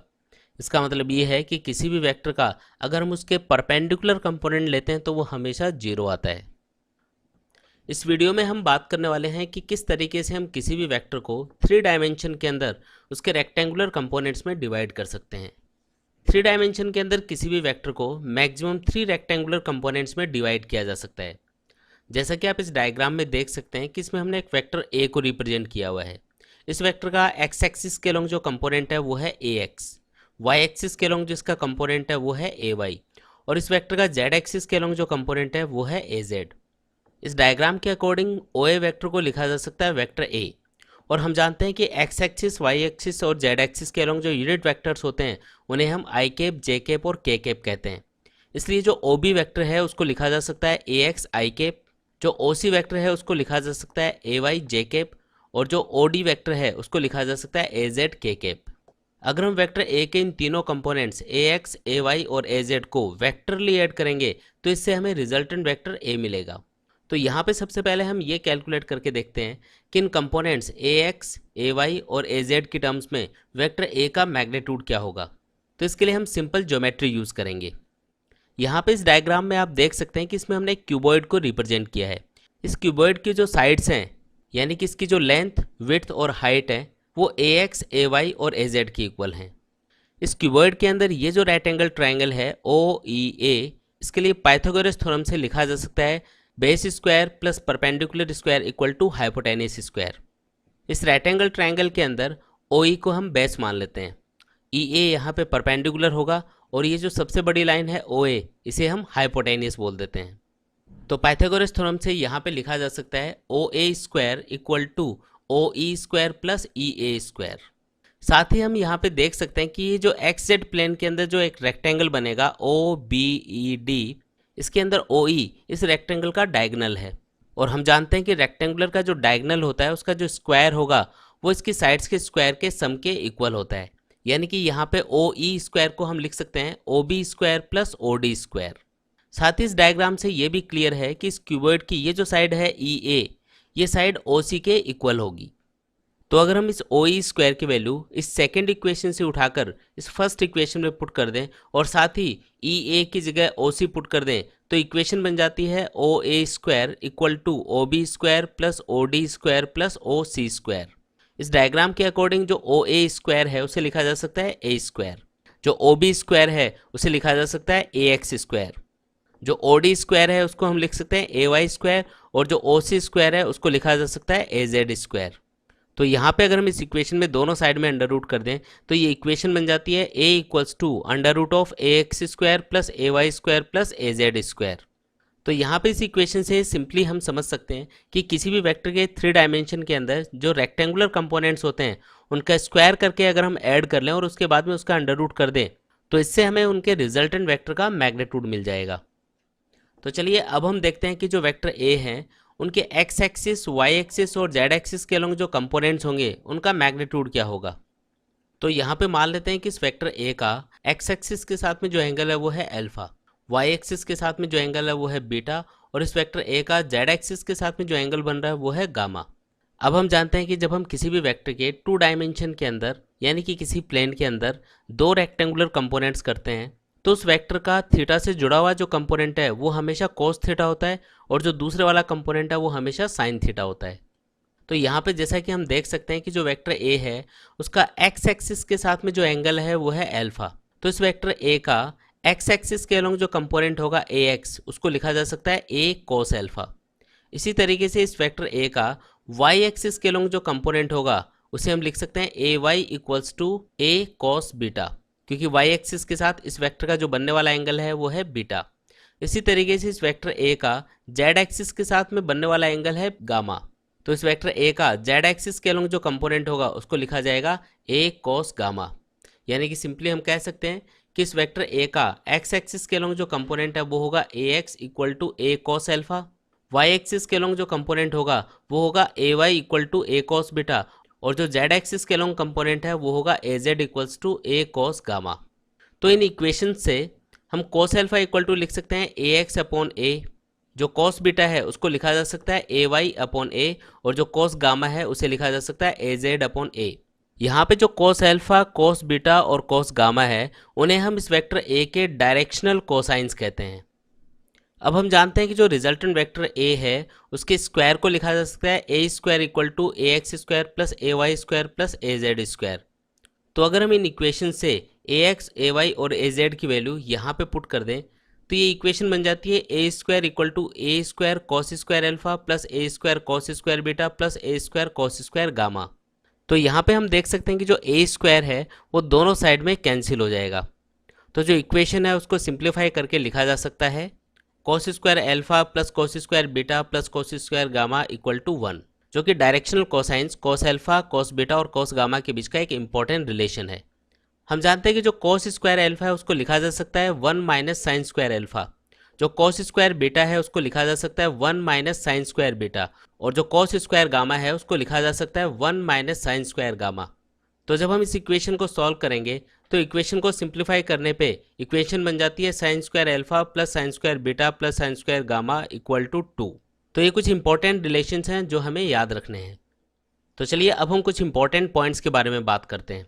यहाँ पे आपको ध्यान रखना है कि किसी भी वेक्टर के 3 डायमेंशन के अंदर मैक्सिमम 3 कंपोनेंट्स किए जा सकते हैं, लेकिन किसी भी वेक्टर को मैक्सिमम इनफाइनाइट कंपोनेंट्स में डिवाइड किया जा सकता है। यहाँ पे ध्यान दें कि मैंने कंपोनेंट्स के आगे रेक्टेंगुलर वर्ड ऐड नहीं किया है, तो इसका मतलब है कि 3 डायमेंशन के अंदर किसी भी वेक्टर के मैक्सिमम 3 रेक्टेंगुलर कंपोनेंट्स किए जा सकते हैं, लेकिन अलग अलग डायरेक्शन में उसके कंपोनेंट इनफाइनाइट हो सकते हैं। तो हमें याद रखना है कि किसी भी वेक्टर के एक प्लेन के अंदर मैक्सिमम 2 रेक्टेंगुलर कंपोनेंट्स हो सकते हैं, जबकि 3 डायमेंशन के अंदर उसी वेक्टर के मैक्सिमम 3 रेक्टेंगुलर कंपोनेंट्स हो सकते हैं। कई बार हमें जो वेक्टर्स हैं वो कंपोनेंट्स की फॉर्म में गिवन होते हैं, तो उस कंडीशन में हम कैसे वेक्टर्स को ऐड या सब्ट्रैक्ट करेंगे।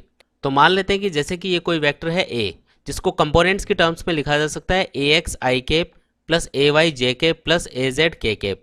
इसी तरीके से जो वेक्टर बी है उसे कंपोनेंट्स के टर्म्स में लिखा जा सकता है बी एक्स आई कैप प्लस बी वाई जे कैप प्लस बी जेड के कैप। अब अगर हमें इन दोनों वेक्टर्स को ऐड करना हो, यानी कि इनका रिजल्टेंट वेक्टर आर फाइंड करना हो, तो हम लिख सकते हैं r vector equals to vector A plus vector B. तो यहाँ पे इन दोनों वेक्टर्स को कंपोनेंट्स की फॉर्म में ऐड करना बिल्कुल आसान है। हम इन दोनों वेक्टर्स के जो एक्स कंपोनेंट हैं उनको एक साथ ऐड करेंगे और उसके बाद में आई कैप से मल्टीप्लाई कर देंगे। इनके जो वाई कंपोनेंट्स हैं उनको एक साथ ऐड करेंगे और उसके बाद में उसे जे कैप से मल्टीप्लाई कर देंगे। इसी तरीके से इन दोनों वेक्टर्स के जो जेड कंपोनेंट्स हैं उनको एक साथ ऐड करेंगे और उसके बाद में उसे के कैप से मल्टीप्लाई कर देंगे और इससे हमें रिजल्टेंट वेक्टर आर मिल जाएगा। अगर हमें इन दोनों वेक्टर्स के रिजल्टेंट वेक्टर आर का मैग्नीट्यूड फाइंड करना हो, तो उसके लिए हम रिजल्टेंट वेक्टर के जो एक्स वाई और जेड कंपोनेंट्स हैं उनका स्क्वायर करके ऐड करेंगे और उसके बाद में उसका अंडर रूट कर देंगे। इससे हमें रिजल्टेंट वेक्टर आर का मैग्नीट्यूड मिल जाएगा। इसी तरीके से हम याद रखेंगे कि अगर हमें दोनों वेक्टर्स ए और बी को एक दूसरे से सब्ट्रैक्ट करना हो और उनका रिजल्टेंट वेक्टर फाइंड करना हो, तो इसके लिए हम इन दोनों वेक्टर्स के जो एक्स कंपोनेंट है उनको एक साथ सब्ट्रैक्ट करेंगे और उसके बाद में उसे आई कैप से मल्टीप्लाई कर देंगे। इसी तरीके से जो इनके वाई कंपोनेंट्स हैं उनको एक साथ सब्ट्रैक्ट किया जाएगा और उसके बाद में उसे जे कैप से मल्टीप्लाई कर देंगे। इसी तरीके से इन दोनों वेक्टर्स के जो जेड कंपोनेंट्स हैं उनको एक साथ सब्ट्रैक्ट करेंगे और उसके बाद में उन्हें के कैप से मल्टीप्लाई कर देंगे। तो इससे हमें मिल जाएगा इन दोनों वेक्टर्स के सब्ट्रैक्शन से रिजल्टेंट वेक्टर आर। अगर हमें इन दोनों वेक्टर्स के सब्ट्रैक्शन से जो रिजल्टेंट वेक्टर आर मिला है उसका मैग्नीट्यूड फाइंड करना हो, तो उसके लिए हम रिजल्टेंट वेक्टर आर के जो एक्स वाई और जेड कंपोनेंट्स हैं उनका स्क्वायर करके ऐड करेंगे और उसके बाद में उसका अंडर रूट कर देंगे। इससे हमें इन दोनों वेक्टर्स के सब्ट्रैक्शन से जो रिजल्टेंट वेक्टर आर मिला है उसका मैग्नीट्यूड मिल जाएगा। पिछले वीडियोज़ में हम बात कर चुके हैं कि किस तरीके से हम वेक्टर्स को ऐड या सब्ट्रैक्ट करते हैं। इस वीडियो में हम वेक्टर्स को मल्टीप्लाई करना सीखेंगे। इसमें सबसे पहले हम बात करेंगे कि अगर हम किसी भी वेक्टर को किसी स्केलर क्वांटिटी से मल्टीप्लाई या डिवाइड करते हैं तो उससे उसके मैग्नीट्यूड और डायरेक्शन पे क्या इफेक्ट होता है।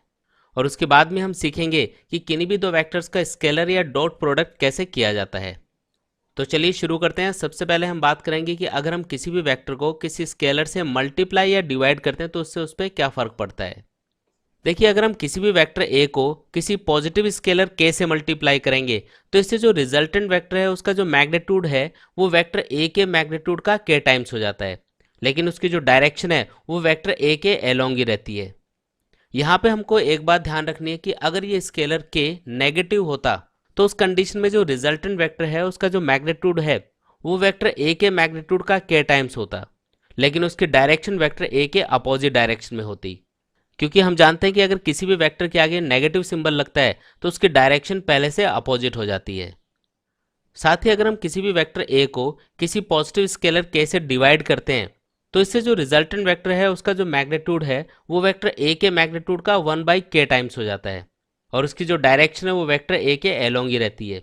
यहाँ पे भी हमको ध्यान रखना है कि ये जो स्केलर के है अगर ये नेगेटिव होगा तो इससे जो रिजल्टेंट वेक्टर है उसका जो मैग्नीट्यूड है वो वेक्टर ए का 1/k टाइम्स होगा और उसकी डायरेक्शन वेक्टर ए के अपोजिट रहेगी। देखिए, हम किसी भी वेक्टर को किसी स्केलर से तो मल्टीप्लाई और डिवाइड कर सकते हैं, लेकिन किन्हीं भी दो वेक्टर्स को एक दूसरे से डिवाइड नहीं किया जा सकता। वेक्टर्स को हम केवल ऐड, सब्ट्रैक्ट और मल्टीप्लाई कर सकते हैं। यानी कि हम याद रखेंगे कि किन्हीं भी दो वेक्टर्स को कभी भी डिवाइड नहीं किया जा सकता। तो चलिए अब हम स्टडी करते हैं कि किन्हीं भी दो वेक्टर्स का स्केलर या डॉट प्रोडक्ट क्या होता है।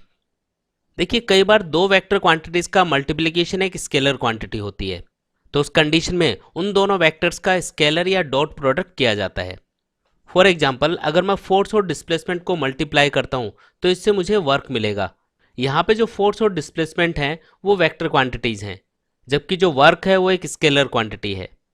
यानी कि सिंपली हम कह सकते हैं कि अगर किन्हीं भी दो वेक्टर्स का मल्टीप्लिकेशन एक स्केलर क्वांटिटी होती है तो उस कंडीशन में स्केलर या डॉट प्रोडक्ट किया जाता है। यहाँ पे जैसा कि आप इस डायग्राम में देख सकते हैं कि इसमें हमने दो वेक्टर्स वेक्टर ए और वेक्टर बी को रिप्रेजेंट किया है।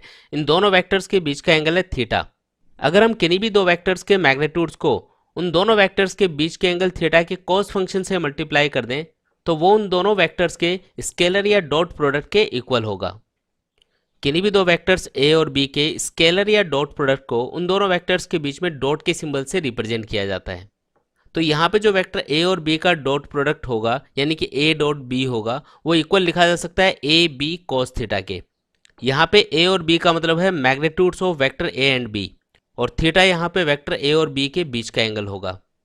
अगर हमें किन्हीं भी दो वेक्टर्स का डॉट प्रोडक्ट पता हो और साथ ही उनके मैग्नीट्यूड्स पता हो तो उन दोनों वेक्टर्स के बीच के एंगल थीटा को हम लिख सकते हैं theta equals to cos inverse a dot b upon a B.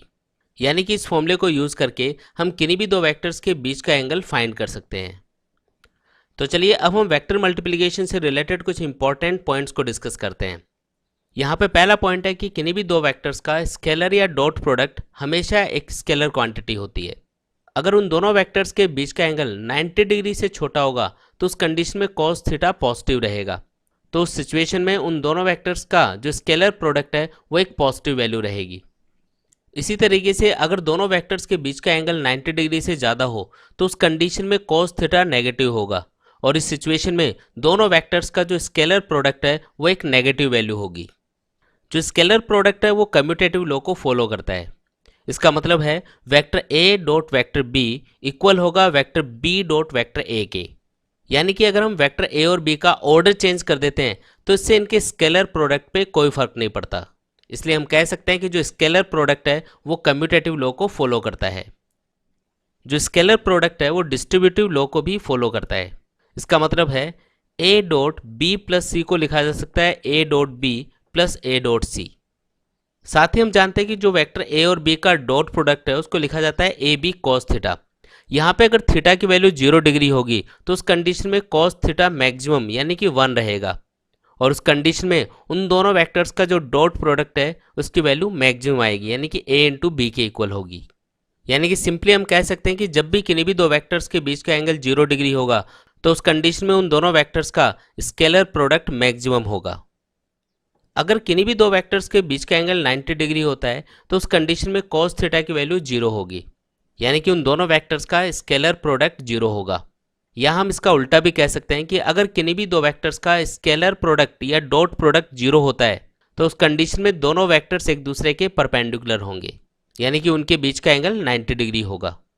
अगर i, j और k x axis, y axis और जेड एक्सिस के लॉन्ग यूनिट वेक्टर हों तो उस कंडीशन में i dot j, j dot k और k डॉट i इन सब की वैल्यू 0 होगी क्योंकि हम जानते हैं कि जो i और j है उनके बीच का एंगल 90 डिग्री होगा। इसी तरीके से जो j और k है उनके बीच का एंगल भी 90 डिग्री होगा। साथ ही जो k और i है इनके बीच का एंगल भी 90 डिग्री होगा।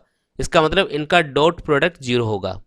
साथ ही जो i dot i, j dot j और k डॉट k हैं उनकी वैल्यूज 1 रहेंगी क्योंकि i और i के बीच का एंगल 0 डिग्री है। इसी तरीके से j और j के बीच का एंगल भी 0 डिग्री है और k के बीच का एंगल भी 0 डिग्री है। इसलिए जो इनका डॉट प्रोडक्ट होगा वो 1 के इक्वल होगा।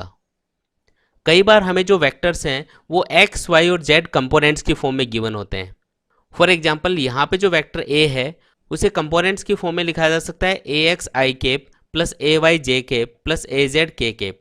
इसी तरीके से ये जो वेक्टर b है इसे कंपोनेंट्स की फॉर्म में लिखा जा सकता है bx i cap plus by j cap plus bz k cap.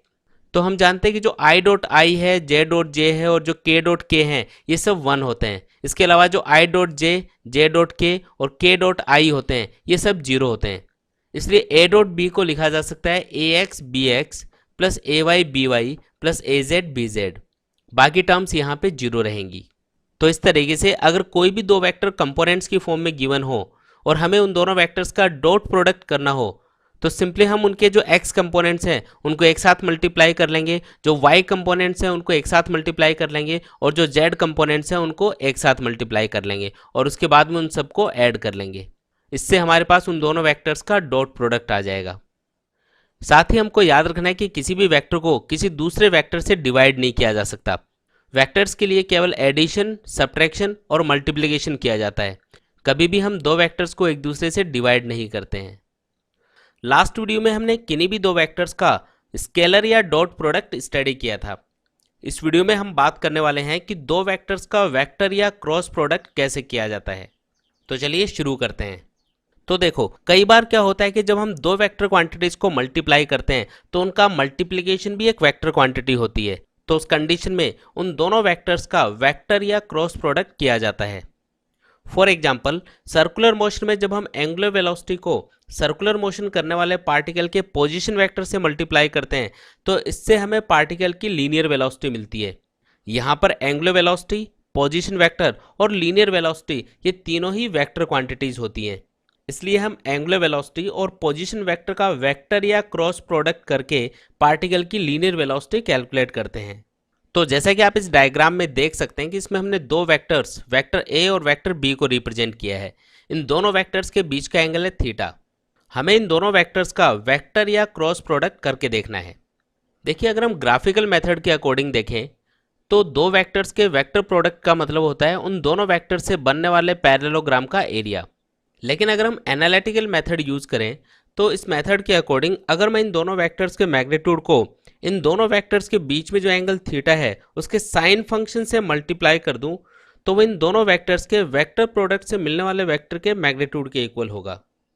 तो यहाँ पे अगर मैं मान लूँ कि इन दोनों वेक्टर्स के वेक्टर या क्रॉस प्रोडक्ट से मिलने वाला वेक्टर है वेक्टर सी, तो उस वेक्टर सी को लिखा जा सकता है vector a cross vector b. यहाँ पे इन दोनों वेक्टर्स के बीच में ये जो क्रॉस का सिंबल है ये इन दोनों वेक्टर्स के वेक्टर या क्रॉस प्रोडक्ट को रिप्रेजेंट करता है। तो यहाँ पे हम वेक्टर ए और बी के क्रॉस प्रोडक्ट से जो हमें वेक्टर सी मिला है उसको हम लिख सकते हैं ए b sine theta into n cap.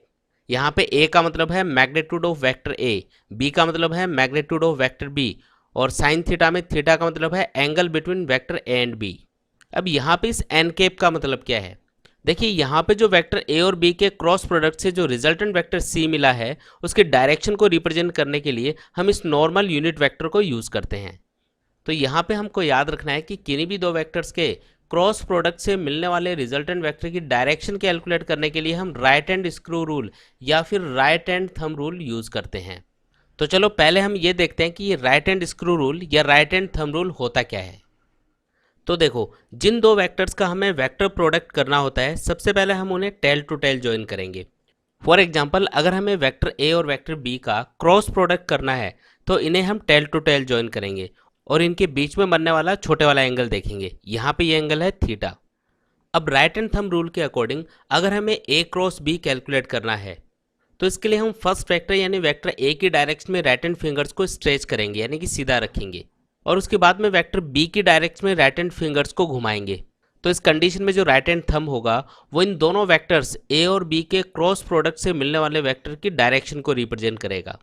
जैसा कि इस डायग्राम में हम देख सकते हैं कि अगर हम वेक्टर ए की डायरेक्शन में राइट हैंड फिंगर्स को सीधा रखते हुए वेक्टर बी की डायरेक्शन में राइट हैंड फिंगर्स को घुमाते हैं तो उस कंडीशन में right hand thumb upward direction में पॉइंट करता है। तो इसका मतलब ये है कि वेक्टर ए और बी के वेक्टर प्रोडक्ट से मिलने वाले वेक्टर की डायरेक्शन अपवर्ड रहेगी। तो यहाँ पे हमने देखा कि जो वेक्टर ए और बी का क्रॉस प्रोडक्ट है उसको लिखा जा सकता है a b sine theta into n cap. यहाँ पे जो normal unit vector n cap है वो वेक्टर ए और बी के क्रॉस प्रोडक्ट से मिलने वाले वेक्टर की डायरेक्शन को रिप्रेजेंट करता है। यहाँ पे हमको एक बात ध्यान रखनी है कि जिन भी दो वेक्टर्स का वेक्टर प्रोडक्ट किया जाता है तो उनके वेक्टर प्रोडक्ट से मिलने वाला वेक्टर हमेशा उन दोनों वेक्टर्स के परपेंडिकुलर होता है। या सिंपली हम कह सकते हैं कि जिस प्लेन में दोनों वेक्टर्स एग्जिस्ट करते हैं हमेशा उन दोनों वेक्टर्स के क्रॉस प्रोडक्ट से मिलने वाला वेक्टर उस प्लेन के परपेंडिकुलर होता है। तो चलिए अब हम वेक्टर प्रोडक्ट से रिलेटेड कुछ इंपॉर्टेंट पॉइंट्स को डिस्कस करते हैं। यहाँ पे फर्स्ट पॉइंट है कि जो वेक्टर प्रोडक्ट है वो कम्यूटेटिव लॉ को फॉलो नहीं करता है, यानी कि यहाँ पे जो वेक्टर ए क्रॉस बी है वो इक्वल नहीं होगा वेक्टर बी क्रॉस ए के। यहाँ पे जो ए क्रॉस बी और बी क्रॉस ए है इनका जो मैग्नीट्यूड है यानी कि ए बी साइन थीटा वो तो इक्वल होगा लेकिन इनकी डायरेक्शन एक दूसरे के अपोजिट होगी। यानी कि हम लिख सकते हैं a cross b equal to minus of b cross a, जिसका मतलब होगा कि ए क्रॉस बी और बी क्रॉस ए का मैग्नीट्यूड तो इक्वल है लेकिन इनकी डायरेक्शन एक दूसरे के अपोजिट है। फॉर एग्जाम्पल, इस फर्स्ट डायग्राम के अंदर अगर हम ए क्रॉस बी करते हैं तो राइट हैंड थंब रूल के अकॉर्डिंग ए क्रॉस बी से जो रिजल्टेंट वेक्टर है उसकी डायरेक्शन अपवर्ड आएगी। लेकिन इस सेकेंड डायग्राम के अकॉर्डिंग अगर हम बी क्रॉस ए करते हैं तो राइट हैंड थंब रूल के अकॉर्डिंग इससे मिलने वाले रिजल्टेंट वेक्टर की डायरेक्शन डाउनवर्ड आएगी। यानी कि सिंपली हम यहाँ पे ये कह सकते हैं कि जो वेक्टर ए और बी है उनका जो क्रॉस प्रोडक्ट है वो कम्यूटेटिव लॉ को फॉलो नहीं करता है। ए क्रॉस बी और बी क्रॉस ए हमेशा मैग्नीट्यूड में इक्वल होंगे लेकिन डायरेक्शन में एक दूसरे के अपोजिट होंगे। यहाँ पे सेकंड इंपॉर्टेंट पॉइंट ये है कि जो वेक्टर प्रोडक्ट है वो डिस्ट्रीब्यूटिव लॉ को फॉलो करता है, लेकिन इसमें जो वेक्टर्स हैं उनका जो ऑर्डर है वो स्ट्रिक्टली मेंटेन रहना चाहिए। फॉर एग्जाम्पल, अगर हम लिखते हैं ए क्रॉस बी प्लस सी तो इसको लिखा जा सकता है ए क्रॉस बी प्लस ए क्रॉस सी। यहाँ पे हमने ध्यान रखा है कि इन दोनों टर्म्स के अंदर जो वेक्टर ए है वो पहले आएगा और जो वेक्टर बी और सी है वो बाद में लिखे जाएंगे। हम जानते हैं कि किन्हीं भी दो वेक्टर्स के वेक्टर प्रोडक्ट को लिखा जाता है ए बी साइन थीटा। यहाँ पे अगर दोनों वेक्टर्स के बीच का एंगल थीटा 90 डिग्री होगा तो उस कंडीशन में दोनों वेक्टर्स का जो वेक्टर प्रोडक्ट है वो मैक्सिमम आएगा, क्योंकि साइन थीटा की वैल्यू 90 डिग्री पे मैक्सिमम होती है। यानी कि सिंपली हम कह सकते हैं कि अगर दो वेक्टर्स एक दूसरे के परपेंडिकुलर हैं तो उनका वेक्टर प्रोडक्ट मैक्सिमम होगा। इसी तरीके से अगर दो वेक्टर्स सेम डायरेक्शन में हैं या एक दूसरे के अपोजिट डायरेक्शन में तो उस कंडीशन में थीटा या तो 0 डिग्री होगा या 180 डिग्री होगा। तो इन दोनों ही कंडीशंस में साइन थीटा की वैल्यू 0 आएगी और उन दोनों वेक्टर्स का वेक्टर प्रोडक्ट भी 0 आएगा। यानी कि सिंपली हम कह सकते हैं कि अगर कोई भी दो वेक्टर्स सेम डायरेक्शन में है या एक दूसरे के अपोजिट डायरेक्शन में तो उनका वेक्टर प्रोडक्ट हमेशा 0 होता है। अब हम जानते हैं कि जो एक्स एक्सिस, वाई एक्सिस और जेड एक्सिस है उनके अलोंग जो यूनिट वेक्टर्स हैं उनको आई केप, जे केप और के केप कहा जाता है। तो वेक्टर प्रोडक्ट के लिए हमको याद रखना है कि जो आई क्रॉस आई होता है या फिर जे क्रॉस जे होता है या फिर के क्रॉस के होता है, ये सब 0 होते हैं, क्योंकि आई और आई के बीच में एंगल 0 डिग्री होगा, जे और जे के बीच में भी एंगल 0 डिग्री होगा और के बीच का एंगल भी 0 डिग्री होगा। इसलिए इनका जो क्रॉस प्रोडक्ट है वो हमेशा 0 आएगा। लेकिन अगर हम right and thumb rule use करते हुए आई क्रॉस जे कैलकुलेट करते हैं तो ये के केप के इक्वल आएगा। अगर हम जे क्रॉस के कैलकुलेट करते हैं तो ये आई केप के इक्वल आता है, और इसी तरीके से अगर हम के क्रॉस आई कैलकुलेट करते हैं तो ये जे केप के इक्वल आता है। लेकिन अगर हम इन वेक्टर्स का ऑर्डर चेंज कर दें तो राइट एंड थंब रूल के अकॉर्डिंग जो जे क्रॉस आई होगा वो माइनस के केप के इक्वल होगा। इसी तरीके से जो के क्रॉस जे होगा वो माइनस आई केप के इक्वल होगा, और जो आई केप क्रॉस के केप है वो माइनस जे केप के इक्वल लिखा जाएगा। यानी कि सिंपली हम यहाँ पे कह सकते हैं कि अगर हम आई क्रॉस जे लिखते हैं तो इससे के केप मिलेगा, अगर हम जे क्रॉस के लिखते हैं तो इससे हमें आई केप मिलेगा, और अगर हम के क्रॉस आई केप लिखते हैं तो इससे हमें जे केप मिलता है। इसमें हमें ऑर्डर का ध्यान रखना है, हम हमेशा आई से जे, जे से के और के से आई की तरफ चलेंगे। अगर हम उल्टा चलते हैं तो इससे वेक्टर की डायरेक्शन अपोजिट हो जाती है। यानी कि जो आई क्रॉस के है उसे माइनस जे केप लिखा जाएगा, जो के क्रॉस जे केप है उसे माइनस आई केप लिखा जाएगा, और इसी तरीके से अगर हम जे केप क्रॉस आई केप लिखते हैं तो ये माइनस के केप के इक्वल होगा। कई बार हमें जो वेक्टर्स हैं वो एक्स वाई जेड कंपोनेंट्स की फॉर्म में गिवन होते हैं। फॉर एग्जाम्पल जो वेक्टर ए है उसे कंपोनेंट्स की फॉर्म में लिखा जा सकता है a x i cap plus a Y j cap plus a Z k cap, और इसी तरीके से हम वेक्टर बी को लिख सकते हैं b x i cap plus b y j cap plus b z k cap. अब अगर हमें ए क्रॉस बी कैलकुलेट करना है तो इसके लिए हम डिटर्मिनेंट मेथड यूज़ करेंगे। इसके लिए हम एक डिटर्मिनेंट बनाएंगे। इस डिटर्मिनेंट के अंदर सबसे ऊपर लिखा जाएगा आई केप, जे केप, के केप। अब अगर हमें यहाँ पे ए क्रॉस बी कैलकुलेट करना है तो ए वाली टर्म्स पहले लिखी जाएंगी और उसके बाद में बी वाले टर्म्स को लिखा जाएगा। फॉर एग्जाम्पल यहाँ पे हमने पहले लिखा है a x, a y, a Z, और उसके बाद में नीचे लिखा है बी एक्स, बी वाई और बी जेड। अब इस डिटर्मिनेंट को सॉल्व कैसे करते हैं? देखिए, हम जानते हैं कि जो ए क्रॉस बी है वो भी एक वेक्टर क्वांटिटी है, यानी कि उस वेक्टर के अंदर भी एक्स, वाई और जेड कंपोनेंट्स होंगे। अगर हमें ए क्रॉस बी से मिलने वाले वेक्टर का एक्स कंपोनेंट कैलकुलेट करना है, यानी कि आई केप का मल्टीपल कैलकुलेट करना है, तो उसके लिए हम आई केप वाली रो और आई केप वाले कॉलम को छोड़ देंगे। तो यहाँ पे बचेगा a y, a z, b y, b z. अब जो ए वाई है उसे बी जेड से मल्टीप्लाई करेंगे, माइनस जो बी वाई है उसे ए जेड से मल्टीप्लाई करके लिखेंगे। तो यहाँ पे जो आई केप है उसका मल्टीपल बनेगा ए y b z minus a z b y. अब इसी तरीके से हम जे केप का मल्टीपल कैलकुलेट करेंगे। इसके लिए आपको जे केप वाली रो और जे केप वाले कॉलम को हटाना होगा। तो यहाँ पे बचेगा a x, a z, b x, b z, और उसके बाद में हम ए एक्स को बी जेड से मल्टीप्लाई करके लिखेंगे, माइनस और जो ए जेड है उसे बी एक्स से मल्टीप्लाई करेंगे। तो यहाँ पे जो जे केप है उसका मल्टीपल बनेगा ए x b z minus a z b x, और इसी तरीके से हम इस के केप का मल्टीपल कैलकुलेट करके लिखेंगे। इसके लिए हमें के केप वाले रो और के केप वाले कॉलम को छोड़ना होगा। तो यहाँ पे बचेगा a x a y, b x b y. अब ए एक्स को बी वाई से मल्टीप्लाई करेंगे, माइनस ए वाई को बी एक्स से मल्टीप्लाई करके लिखेंगे। तो जो के केप है उसका मल्टीपल बन जाएगा ए x b y minus a y b x. अब यहाँ पे आपको ध्यान रखना है कि जो फर्स्ट टर्म है वो पॉजिटिव रहेगी, सेकेंड टर्म नेगेटिव होगी, तो यहाँ पे माइनस का सिंबल रहेगा, और जो थर्ड टर्म है वो अगेन पॉजिटिव रहेगी। यानी कि जो ए क्रॉस बी है उसको लिखा जा सकता है a y b z minus a z b y into i cap minus a x b z minus a z b x j cap. Plus a x b y minus a y b x k cap. तो इस तरीके से हमने देखा कि इस determinant method को use करके हम किन्हीं भी दो वेक्टर्स जो कि कंपोनेंट्स की फॉर्म में गिवन होते हैं उनका क्रॉस प्रोडक्ट या वेक्टर प्रोडक्ट कैलकुलेट कर सकते हैं। वेक्टर प्रोडक्ट के लिए हमको याद रखना है कि जिन भी दो वेक्टर्स का क्रॉस प्रोडक्ट किया जाता है, जो रिजल्टेंट वेक्टर है वो हमेशा उन दोनों वेक्टर्स के परपेंडिकुलर होता है, या सिंपली हम कह सकते हैं कि उन दोनों वेक्टर्स से बनने वाला जो प्लेन होगा, रिजल्टेंट वेक्टर हमेशा उस प्लेन के परपेंडिकुलर होगा। वेक्टर प्रोडक्ट के लिए एक स्पेशल पॉइंट है कि अगर वेक्टर ए बी और सी तीन कोप्लेनर वेक्टर्स हैं तो उस कंडीशन में ए डॉट बी क्रॉस सी हमेशा जीरो होगा। इसका रीज़न ये है क्योंकि ये जो बी क्रॉस सी है ये हमेशा उस प्लेन के परपेंडिकुलर होगा जिस प्लेन में वेक्टर बी और सी होंगे। अब क्योंकि जो वेक्टर ए बी और सी हैं ये तीनों कोप्लेनर हैं, इसलिए जो वेक्टर बी और सी का क्रॉस प्रोडक्ट है वो वेक्टर ए के परपेंडिकुलर होगा। और हम जानते हैं कि किन्हीं भी दो वेक्टर्स के बीच का एंगल अगर 90 डिग्री होता है तो उनका डॉट प्रोडक्ट हमेशा जीरो होता है, इसलिए जो vector a dot b cross c होगा वो जीरो आएगा। हम जानते हैं कि किन्हीं भी दो वेक्टर्स के क्रॉस प्रोडक्ट या वेक्टर प्रोडक्ट को लिखा जा सकता है a b sine theta n cap.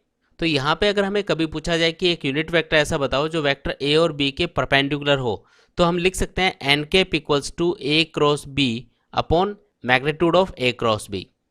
अगर किन्हीं भी तीन वेक्टर्स ए बी और सी के लिए vector A plus vector b equal to vector C है, या फिर vector A plus vector B plus vector c equal to zero है, तो इसका मतलब होगा कि ये जो वेक्टर ए बी और सी है ये तीनों एक ही प्लेन के अंदर हैं। यानी कि इन दोनों कंडीशंस के अंदर जो वेक्टर ए बी और सी हैं वो एक ही प्लेन में लाई करेंगे। तो चलिए अब हम देखते हैं कि जो वेक्टर प्रोडक्ट है उसका ज्योमेट्रिकली मीनिंग क्या होता है। देखिए, अगर हम किन्हीं भी दो वेक्टर्स ए और बी का क्रॉस प्रोडक्ट कैलकुलेट करते हैं तो इनके क्रॉस प्रोडक्ट का जो मैग्नीट्यूड है वो हमेशा उस एरिया के इक्वल होगा जो इन दोनों वेक्टर से बनने वाले पैरेललोग्राम का होता है। चलिए इसे प्रूव करके देखते हैं। यहाँ पे हम जानते हैं कि जो वेक्टर ए और बी का क्रॉस प्रोडक्ट है उसके मैग्नीट्यूड को लिखा जा सकता है ए बी साइन थीटा। यहाँ पे डायग्राम के अकॉर्डिंग जो वेक्टर ए है उसके मैग्नीट्यूड को लिखा जा सकता है ओ पी, और जो वेक्टर बी है उसके मैग्नीट्यूड को लिखा जा सकता है ओ क्यू। तो इस इक्वेशन को हम लिख सकते हैं O P into O Q sine theta. अब अगर मैं क्यू पॉइंट से इस लाइन ओ पी के ऊपर एक परपेंडिकुलर ड्रॉ करूँ तो यहाँ पे एक राइट एंगल ट्राइंगल बनेगा ओ क्यू एन। इस राइट एंगल ट्राइंगल के अंदर जो साइन थीटा है उसको लिखा जा सकता है N Q upon O Q. तो यहाँ से जो एन क्यू है उसको लिख सकते हैं ओ क्यू साइन थीटा। तो यहाँ पे इस इक्वेशन में ये जो ओ क्यू साइन थीटा है इसको हम रिप्लेस कर सकते हैं एन क्यू से। तो ये फॉर्मूला बन जाता है magnitude of a cross b equal to O P into N Q. तो अब अगर मैं इन दोनों वेक्टर्स ए और बी के पैरेलल दो लाइनें ड्रॉ करके एक पैरेललोग्राम ड्रॉ करूं तो इस पैरेललोग्राम का जो एरिया है उसको लिखा जा सकता है base of the parallelogram multiply by the height of the parallelogram. यहाँ पे डायग्राम के अकॉर्डिंग इस पैरेललोग्राम का बेस है ओ पी और इसकी हाइट है एन क्यू, और यहाँ पे इस इक्वेशन के अकॉर्डिंग जो ओ पी और एन क्यू का मल्टीप्लीकेशन है वो वेक्टर ए और बी के क्रॉस प्रोडक्ट के इक्वल है। यानी कि सिंपली हम कह सकते हैं कि जो वेक्टर ए और बी है अगर वो किसी पैरेललोग्राम की दो एडजेसेंट साइड्स हैं तो उस पैरेललोग्राम का जो एरिया है वो वेक्टर ए और बी के क्रॉस प्रोडक्ट के मैग्नीट्यूड के इक्वल होगा। अब यहाँ पे इस डायग्राम के अकॉर्डिंग अगर हमें इस ट्राइंगल ओ क्यू पी का एरिया कैलकुलेट करना हो तो यहाँ पे इस डायग्राम से हम देख सकते हैं कि ये जो ट्राइंगल ओ क्यू पी होगा इसका जो एरिया है वो इस पैरेललोग्राम के एरिया का हाफ होगा। यानी कि यहाँ पे हमने ये समझा कि अगर वेक्टर ए और बी किसी ट्राइंगल की दो एडजेसेंट साइड्स हैं तो उन दोनों वेक्टर से बनने वाले ट्राइंगल का जो एरिया होगा वो ए क्रॉस बी के मैग्नीट्यूड का हाफ होगा। लेकिन अगर कोई भी दो वेक्टर ए और बी किसी पैरेललोग्राम के दो डायगोनल्स को रिप्रेजेंट करते हैं तो उस पैरेललोग्राम का जो एरिया होगा वो उन दोनों वेक्टर्स के क्रॉस प्रोडक्ट के मैग्नीट्यूड का हाफ रहेगा। यहाँ पे आपको ध्यान रखना है कि जो वेक्टर ए और बी हैं वो उस पैरेललोग्राम के डायगोनल्स हैं। आई होप आप लोगों को ये वीडियो पसंद आया होगा, तो इसे लाइक और शेयर ज़रूर करें। हम अपने वीडियोस को इम्प्रूव करके और भी ज़्यादा इंटरेस्टिंग कैसे बनाएं, इसके लिए आपके जो भी सजेशंस हैं वो हमें कमेंट करके ज़रूर से बताएं ताकि आपको आगे हम और भी अच्छा कंटेंट प्रोवाइड करवा सकें। साथ ही आप बेल आइकन को भी प्रेस कर सकते हैं ताकि आपको नए नए वीडियोज़ के अपडेट सबसे पहले मिलते रहें। तो मिलते हैं एक न्यू वीडियो के साथ, तब तक के लिए take care and good bye.